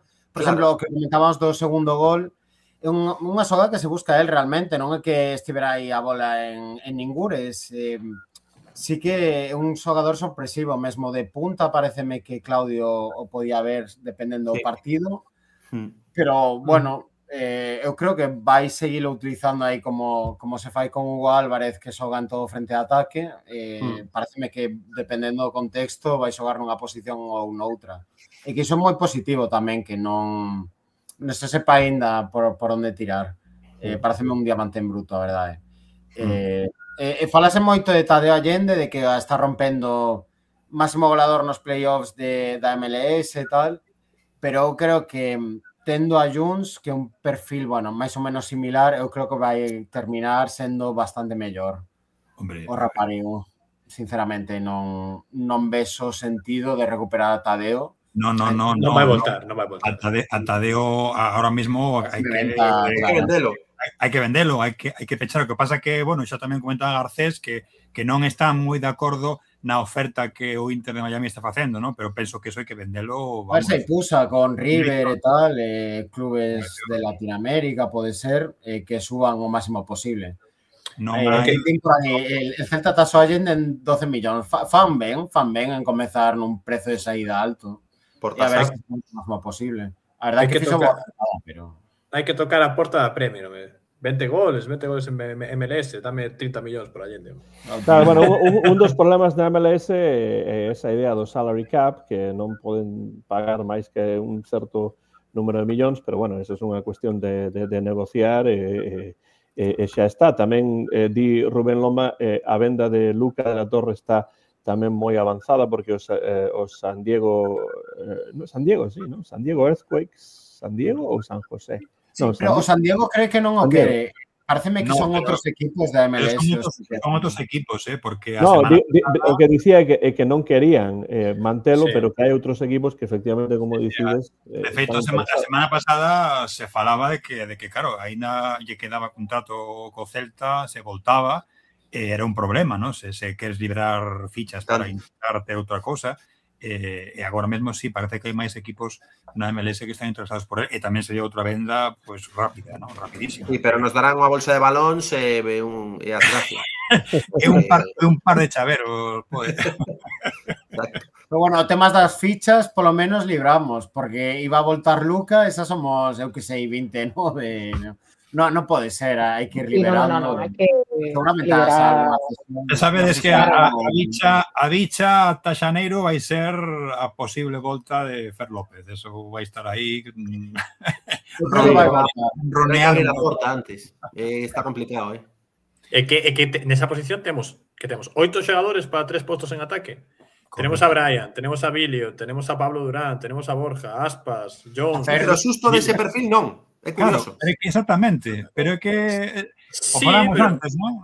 É un perfil moi concreto que penso que non recambiamos, non? Entón, bueno, aparte a cousa, digamos, de marketing sentimental que tería iso, a ver, é un caramelo para a directiva, non? De todos os xeitos hai división de opinións, con respecto a súa volta, porque como a súa marcha tivo esa polémica, que creo que Fer realmente non creo que fose a decisión disto, que creo que foi un pouco mercadoría. Sí. Hai bastante, bueno, creo que a xente ilusionaríase, evidentemente Balaidos a collería ben, pero hai algún que levanta a cella, todavía. Sí. Entón, bueno, en xeral, eu penso que a volta sería ben recibida. Sí, seguro. En Balaidos, sí. Sen dúbida. Sería bo encaixe no equipo actual. O Gallá. ¿no? Sobre todo de cara a manter algo, claro, que fixade vos, ¿no? Se conseguimos ter iso de cara a unha segunda volta europea, pues sería moi importante, ¿no? Pero bueno, como Dimón, é unha porta que está ahora mesmo entreaberta, non está aberta de todo, non penso que vayan facer moito esforzo, se será ben, pero non penso que sexa día de hoxe unha prioridade para a directiva. Sabes que a vantaxe que teñen? Que agora hai tanto interese en Fer casi como no Celta. Quero dicir, agora o Celta sente que ten el o control, porque os Wolves o queren ceder para foguealo, porque apenas conta ali. Fer está como loco, como tolo por vir, e o Celta dirá, bueno, agora mando eu nas negociacións. Entón, bueno, esa carta se a xogan ben e hai saídas, pois como, pois, por exemplo, Marc, porteiro, ou algún outro xogador como Cervi ou como, bueno, algún outro que está por aí que non conta, pois poderíase dar a posibilidade. Pero, bueno, veremos, a ver que pasa. Antes eu esquecía a Martín e vexo por que é, porque tiña 6 nomes aquí escritos e un deles era o de Fer, que onte deu as súas puntuacións e por iso pensaba que tiña os 6, pero somos 7 realmente se contamos a participación de Fer de onte. Joaquín, as túas puntuacións se pasamos aos seguintes partidos. Pois sí. Cústame non dalle un punto a Radu, pero no, claro, parou un penalti, pero claro, non tivo moito máis traballo. Alguna boa saída, dando seu... Tamén é verdade que o penalti tírase ben Radu, pero o penalti moi ben tirado non aguanta ben. Aguanta ben de pé. Me refiro que anticipa, non é como a Iván na tanda de penaltis do outro día que se desplomaba un segundo antes do lanzamento, pois. Bueno, prefería recordo desbloqueado, prefería non adelantar iso. Pasamos. Sí. Vou darlle un punto a Starfelt. Solo hubo que meter 74 penaltis, pero sí pasamos. Sí. Un punto a Starfelt, vou darlle. 3 puntos a Jones e 5 a Javier Rueda. Moi ben. Pois penso que Rueda sabe ben destas puntuacións, que quen este a ver este programa en directo ou en diferido que deixe as súas puntuacións pola parte de abaixo e bueno, pois iremos computando as todas. 2 partidos en rápida sucesión, mañá mércores en Copa fronte ao Albacete, equipo de segunda división que está en situación complicada nesta sempre difícil segunda división, e despois o Oviedo que está en situación ainda máis complicada e mesmo con violencia dos seus seareiros e situacións bastante lamentables que se viron pois en Oviedo hai ben pouco, e o Celta pois ten estes dous partidos. Claro, había xente que falaba de que o Celta tiraría a Copa, etcétera. Non dá esa sensación, porque houve partidos complicados para o Celta, como ese que falábamos do Santo Andreu, por exemplo, pero o Celta continúa vivo na Copa e xoga agora contra un equipo de segunda división cando podería ter enfrontado un primeira. Rápidamente, ese desplazamento a Albacete, que agardades dese partido? E se queredes, pois unha porriña para ese encontro, porque como xa estamos xogando contra un segunda, pois agora xa conta a porra da Copa tamén. Eu só digo que entereime agora polo chat, gracias, que o Depor pasou de ronda, entón non podemos ser menos, hai que pasar a octavos mínimo, non podemos ser segundo equipo de Galiza nesta competición. No. Non pode pasar. Bueno, Albacete, polo que teño entendido, está pouco por enriba do descenso, vende malos partidos, equipo que lle gusta, polo que teño buscado, ir a ofensivo.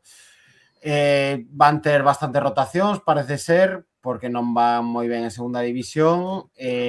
Aos membros, aos socios, parece que lles están cobrando entrada, que non van incluída a Copa do Rei. Entón, non sei como de caldeira será o estadio, que polo resto é un estadio moi digno de fútbol profesional, o cal creo que nos beneficia máis que, por exemplo, o partido contra o San Andreu. Eu creo que dentro do que había no bombo, do mellor que nos podía tocar, poden eliminarnos perfectamente. Como dicía Claudia na rolda de prensa hoxe, a diferencia entre primeira división, un equipo como a nos e un segunda división non é tan grande como pode aparecer.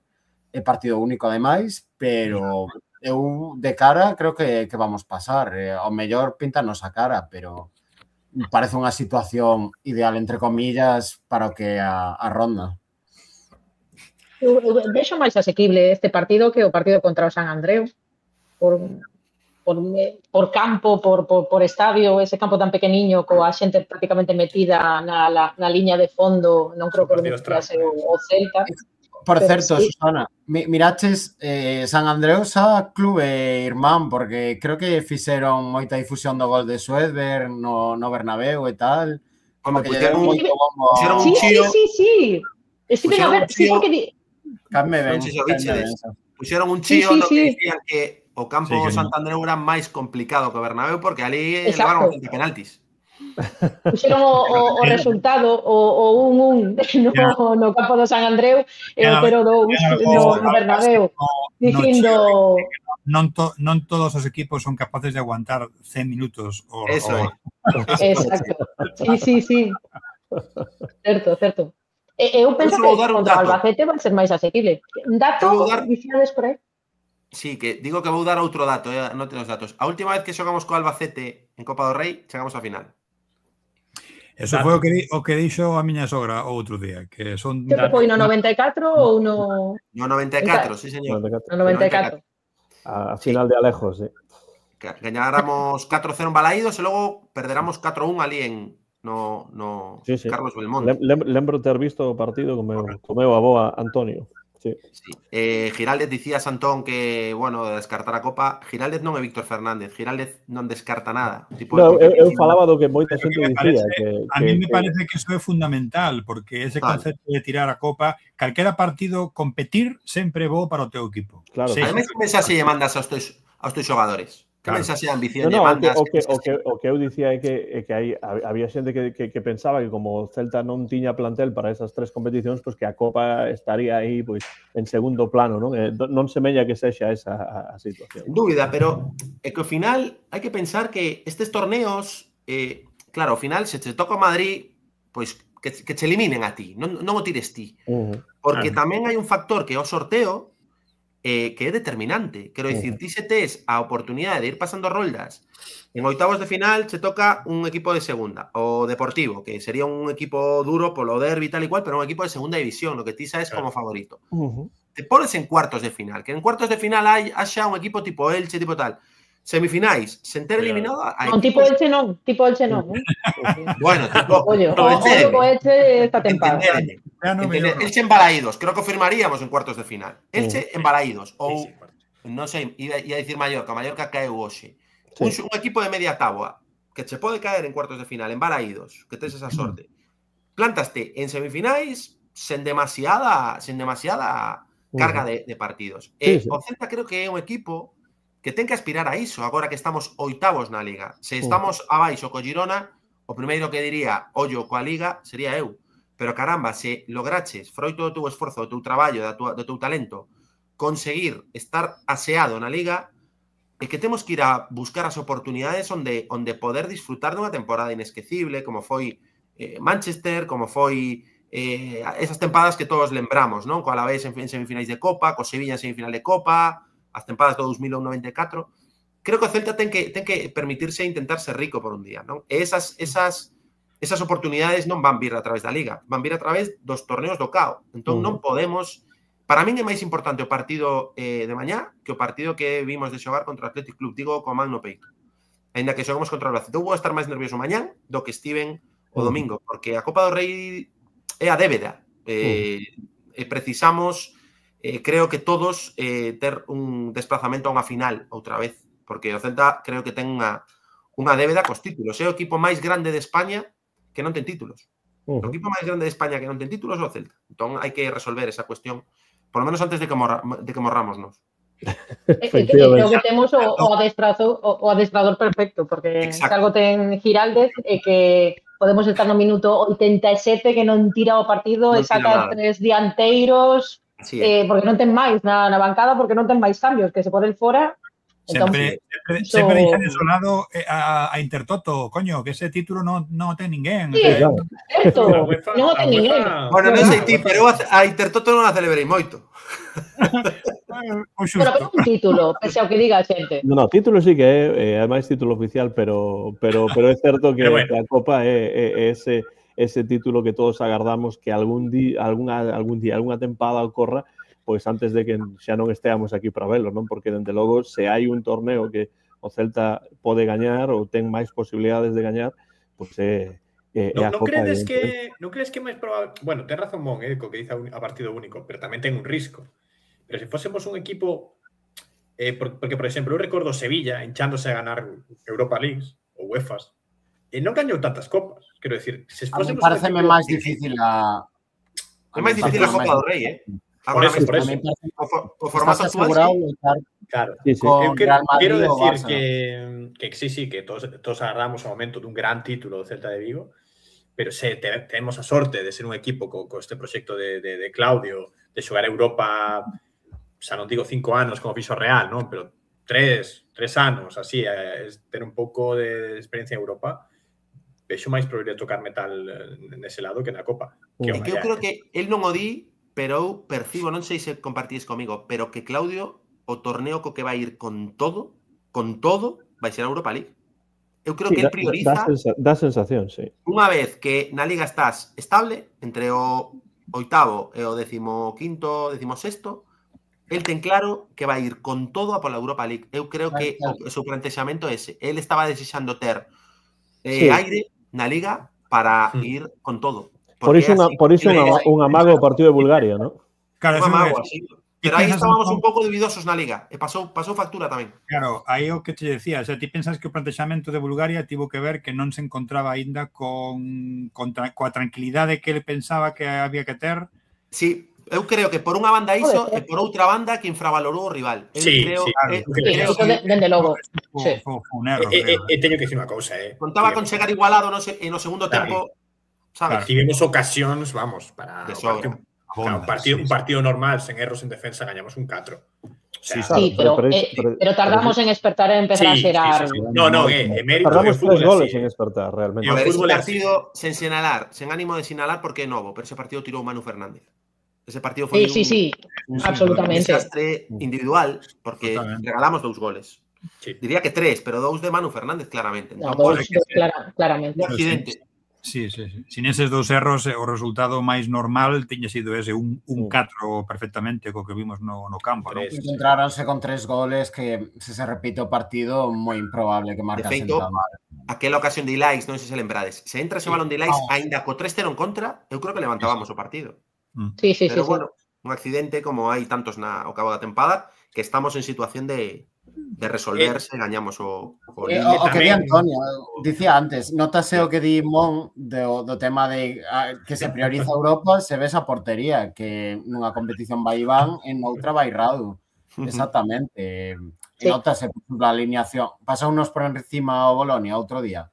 Sí, pero 11 era un 11 moi digno de Celta que che podería ter sacado. Sí, no, o 11 contra Bolonia era o 11, ¿no? Que había que poñer, simplemente o Boloña xogou un mellor partido, ¿no? Villar marca cale partido moi o comentario duro, Eso que di Antonio Pérez. Bueno, eso non o dixen eu, eso dixo o Martín, dixo Antonio Pérez.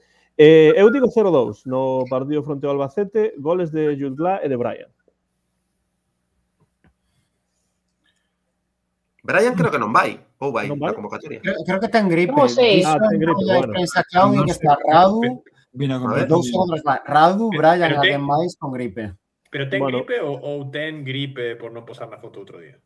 Non, que va. Eu creo que sí que hai brote, porque dixo que tamén Radu e non sei quen máis estaba tocado. Bueno, entón Brian non está na convocatoria. Non vou dicir Brian, entón vou dicir... sí, Brian non vai, di Jaime Soto. Pois, se non é Brian, pois vou dicir Sotelo. Jutgla e Sotelo. 0-2. Que pensades vos? Sen pensar, veña, un 3. Óscar Marcos, eu que sei. Jutgla e Hugo Álvarez. Moi ben. Perfecto. En la seguinte ronda. Susi. Bueno, ia dicir un 3 tamén, pero vou no cambiar. Podes repetir, non hai problema. No, pero para terase variedade. Así que vou dicir un 4, como tirar así un pouquiño, con goles de Jones, Jutgla... Claro, que custa. Algún pode meter gol. Claro, é difícil saber na Copa que Jones, Jutgla, Biliot e Arcos, veña. Moi ben. Arcos non vai. Vai Hugo González e Óscar Marcos, creo. Arriba van Borja Iglesias, Ferran Iglesias. Ai, pensei que ia Arcos, vale. No, Arcos non está. Pois di Borja. Pois Borja, por que non? Moi ben. Un 4. Eu digo 2-3 na prórroga. 2-3. Uf. Gustou o partido de San Chegamos a Andreu. penaltis. Polo menos non chegamos a penaltis. E non hai que chegar a penaltis, por favor. Teño gañas de facer un electrocardiograma, que así... Como me biche de esos penaltis? Porque era como incredulidade. Eu non o vin. Estaba super... Non vin o partido. Eu vin, e a verdade, sentino moito, porque eu penso que segue a haber aí certos problemas de índole de actitude porque non están resoltos aínda, pero realmente eu penso que é moi complexo tirarse tan mal como se tiraron os dous porteros. Quero que decir, non foi unha cousa, sabes? Pero curiosamente Villar é un porteiro que nos penaltis non é malo, eh? Sí, era no que máis destaca. Eso é o que é sorprendente, pero o que decías antes de telegrafiar perfectamente o lado para o que iba e lanzarse moitísimo antes de que o lanzador lanzara, pasoulle prácticamente en 4 penaltis dos 6, 7 que se tiraron. Bon, fatal.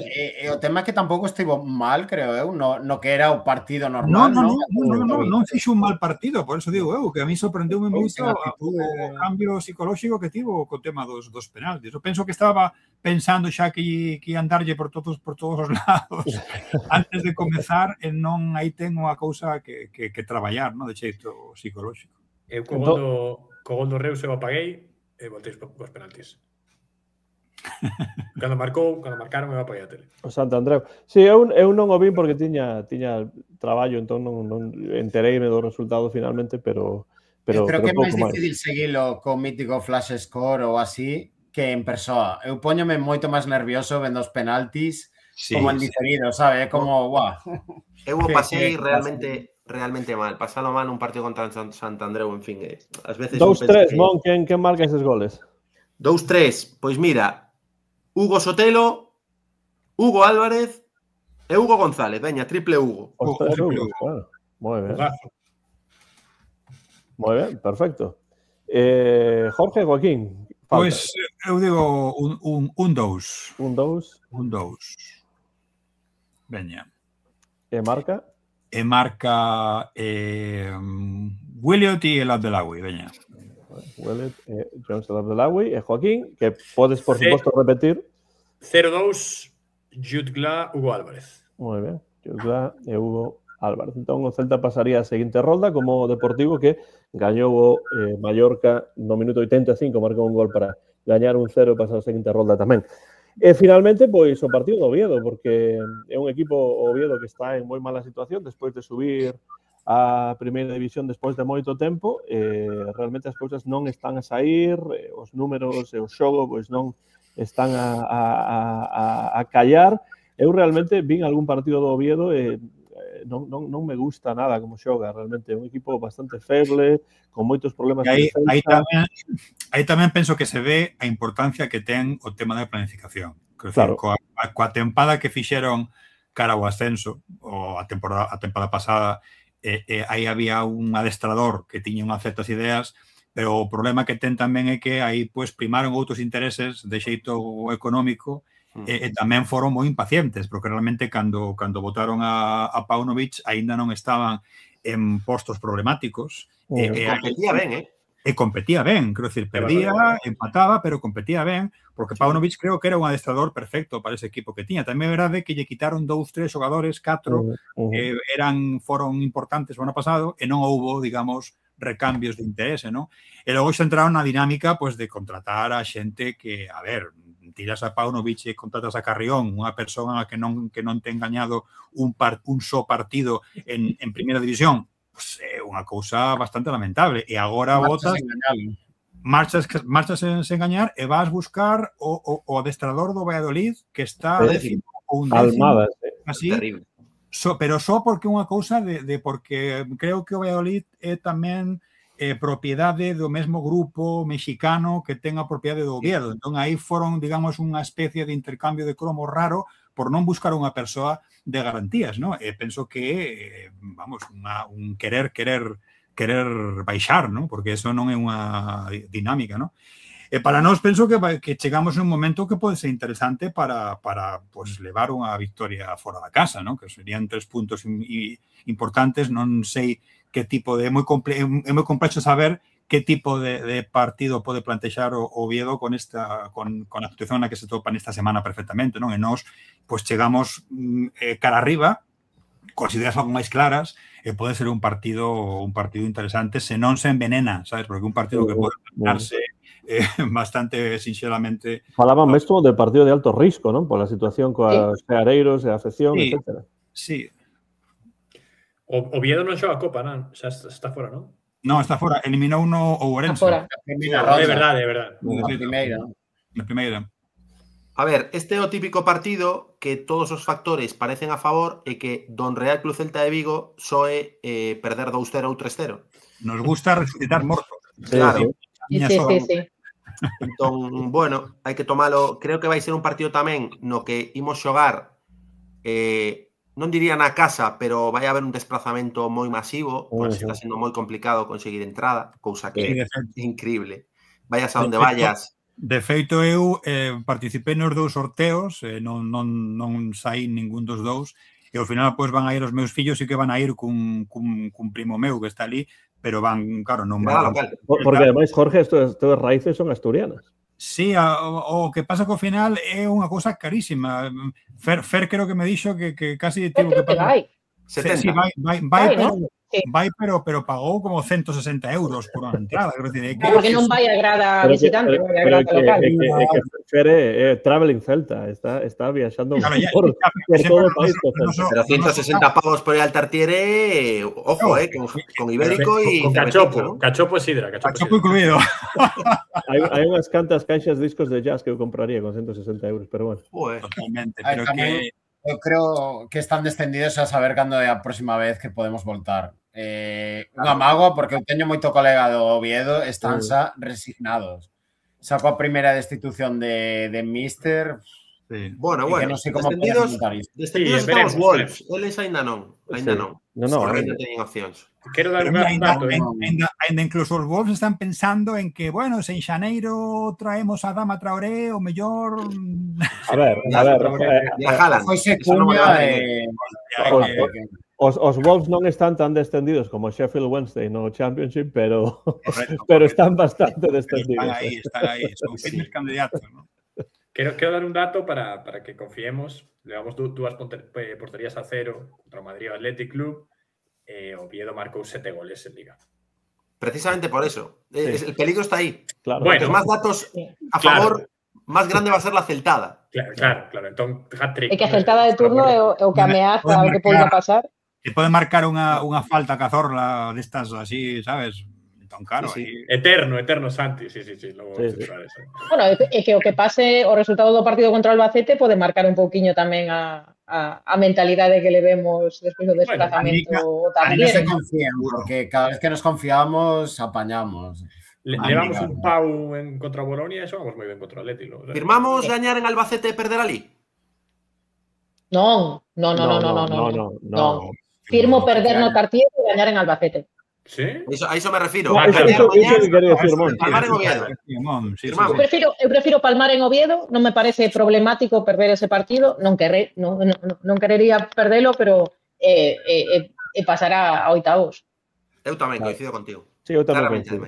Se tivese que houvese que escoller, pero eu penso que son hai que intentar facer o esforzo de rebañar eses 3 puntos que poden ser máis sinxelos outros partidos final de ano. Sería un final de ano fantástico, Nos poníamos en Europa prácticamente en octavos de final da Copa do Rei en posición para moi favorable para pasar en Europa League. O sea que creo que xa estamos no récord. Partidos é un primeiro, digamos, un primeiro terzo do ano espectacular, Sí. Creo que estamos no récord de vitorias fora da casa en Liga con 4 e que se gañamos contra Oviedo sería non o récord absoluto. A primeira volta, non? Sí. Estamos con 4 puntos máis agora mesmo que na mesma altura o ano pasado. O ano pasado, sí. O mellor arranque en 10 anos, creo que Lin, unha barbaridade. E mira que comenzamos con empate. Con sensación, o valor dos empates. O valor dos empates. Claro, estaba fluctuando entre o peor comezo na casa e o mellor comezo en xeral. Que é a cuestión das estatísticas. Depende un pouco que estatísticas esteamos a escoller, non? Bueno, eu teño ganas... Perdón, sí, Antón. Eu teño ganas de facer un ano forte e de estar nunha posición como que o Estado español agora mesmo. Imaginado. O ano pasado? No, este ano. De facer un inicio de tempada desto de veña. Pois en lugar de los... Quero dicir que poderíamos facelo facilmente co nivel que temos, pero imaginade, eu estou vendo a clasificación agora, o Español, que nin por xogo, nin por plantel, sendo un equipo serio, competitivo e tal, ten 8 puntos máis que a nós. Está pelexando por postos Champions. Eu creo que ese sería o seguinte, sería algo espectacular para conseguir do Celta. Un comezo de tempadas moi extremadamente potente na casa e combinado con estas victorias fora da casa, pues estaríamos ali competindo por los postos máis altos da Liga. Dos que se poden chegar, claro. Bueno, pois eu estou de acordo co que dice por aquí, co que di Jaime Soto, que di yo no firmo derrota del Celta y menos con equipos más débiles, pero bueno, evidentemente se houvese que elexir, pois evidentemente eu elexía o partido de Copa, pero non hai por que elexir porque dende logo o Celta ten que aspirar a gañar eses 2 partidos, penso eu. Que resultados pensades que haberá neste encontro e pechamos con iso, que estamos a chegarnos xa case as 2 horas de programa. Home, eu penso que o resultado. No, diso sí. No, eu vou dicir 0-3. Bueno. Sí. 0-3, goles de Borja, Iago e Suedberg. Bueno, que teño un poquinho de manía o Oviedo, son un poquinho máis do Sporting. Bueno, eu penso que hai que facer o noso partido. Eles a priori son un rival máis feble que a nós, bueno, aproveitar a victoria que imos ter mañá na Copa bueno, afianzar ainda máis ese posto que temos na táboa neste momento. Sí, a min darame pena ver o Oviedo baixar outra vez. Gústame que haxa equipos asturianos na primeira división, porque sempre hai esa hermandade e hai tamén pois unha visita sinxela, non? Dende o punto de vista xeográfico. 0-3, di Susi, que máis? Eu vou dicir 0-1. Gol de Willy, que está moi ben en situación, bueno, en xeral, está a un nivel excelso dende que se recuperou da lesión. E o que dis, bueno, pode que suban Racing de Santander e o eterno rival tamén para suplir os equipos do norte, a ver se dá, non? Por lo menos o Racing molaría bastante, que xogan moi ben. Pois sí. Pois eu vou dicir 0-4. Bueno, madre mía, espectacular. Hai unha celtada que se vea. Hai un optimismo impresionante. Mira, é que é un resultado que hai moitísimo tempo que non digo, que estive por lo que sexa, ¿no? Por lo que sexa. que de dar celtada, como di Mon, veña un 0-4, ademais cun doblete de Williot e un doblete de Jones. Bueno, espectacular. Grande, espectacular. Además, os goles destos históricos. Va a ser. Bueno, se iso ocorre, os Wolves sálvanse tamén, Jorge. Eu penso. Eso xa o vexo máis complicado. Eu vou dicir un 2 goles de Jones e de Borja. Estáis que lo petáis, ¿eh? ¿Quién te ha visto y quién te ve, Antón? No, bueno, houve outros partidos nos que fallei porque dixen que empataba ou perdía, como no caso do Madrid, e despois resulta que cañou. Bueno, Así que lógico, ¿no? A ver se algún día acerto, ¿no? Eu creo que imos volver ás nosas raíces, o 1-1. Bueno. Sí. Gañamos mañá en Albacete, pero en Oviedo é que eu non vexo que é tan difícil gañar tantos partidos seguidos en primeira que, claro, vimos de gañar en Nove Raio, gañar yo Atlético, gañar en Oviedo, xa me parece incluso de saco fuera. Un pouco de vertixe, ¿no? O que decía Joaquín, que claro, un equipo que solamente meteu 7 goles en lo que leva é complexo que de repente, ¿no? Atinen. Sí, pero cambio de adestrador. o xogador que quere gañar o posto, Hassan, que ahora se va a enganchar. Se houvese mellor ambiente no vestiario, eso tamén o compraba, pero ao día de hoxe é que o ambiente non é nada bo. Sí, pero bueno. Xa despois, non sei, nunca se sabe, ¿no? Pero bueno. Eu digo un gol de David Costas en propia porta. Costas. Bueno, se acertas iso, sería un punto extra, porque os goles en propia porta... Ou 5. É moi difícil de entre iso o 0-4 a probabilidade é parecida, non? Sí. Vais ao menos. E finalmente, Joaquín, para pechar o programa coa... E se o Celta gaña 0-4 con póker de David Costas, pechamos o programa. Iso de dicir 0-4, non. Outro día costoulle bastante ao Arsenal sacar os 3 puntos contra os Bulls. No último minuto. Ás veces xogar contra o colista non é tan fixado. Quería ver o Arsenal no Tartiere, ver que tal se daba. Bueno, en fin, vamos a decir... Seguro que Cazorla estaría encantado de que o Arsenal xogase no Tartiere. 0-2, vou decir eu. Pero basándome na lógica que non aplica a Celtada. A Celtada é algo fora do plano físico. Non desafía toda a lógica. O sea que, bueno, 0-2. Sí. Celtada é unha cousa metafísica. Completamente, sí. É unha tradición, case. Estou pensando que como cambiaron as cousas desde a última vez que estive aquí, que era eu optimista e agora son eu pesimista. Bueno, pero só por un empate, tampouco. Bueno, o que cambia que non está Antonio, sobre todo, que quizás é o menos optimista. A ver, se o pesimismo é un empate fora da casa, joder, iso quere dicir que vamos ben, non? Efectivamente. Quen marca, Joaquín? Borja e Bilio. Borja e Bilio. Moi ben. Pois, bueno, chegámonos case ás 10 da noite, así que é tempo de pechar. Tiña un audio de Antonio García Teijeiro que non temos tempo para metelo, pero vou facer un vídeo específico que publicaremos na Canle coa súa visión, pois, con algún dos comentarios de todos os xeitos, algunhas das cousas que el comenta, sobre todo falando de Claudio, falando da calidade do fútbol na Liga en xeral, pois son cousas que sí que comentamos, e, bueno, pois farei un vídeo, porque non por nada, senón porque teño tamén que sair a buscar a miña filla da escola e non podo chegar tarde para iso, pero sí que quero darvos as grazas por estar aí, Susi, grazas por estar de volta no Bar Celeste, vémonos pronto. Grazas a vos, bueno, saúdos a todos os ouvintes tamén, bueno, aquí estaremos, espero que comentando as dúas victorias no próximo Bar Celeste, bueno, vémonos pronto. Grazas tamén a Mon por estar aquí, volta sempre que teñas tempo, e vémonos tamén axiña neste Bar Celeste, Mon. Sí, así será. En canto poida, xa sabedes que eu encantado de estar aquí. Bueno, e que siga a cousa así. Eu estou moi satisfeito co devenir desta tempada e moi ilusionado. Bueno, estou seguro que en maio algunha alegría, algunha ledicia imos ter. Non sei se a través da Liga, a través da Europa League ou a través da Copa, pero creo que veñen bons tempos. Ou das tres.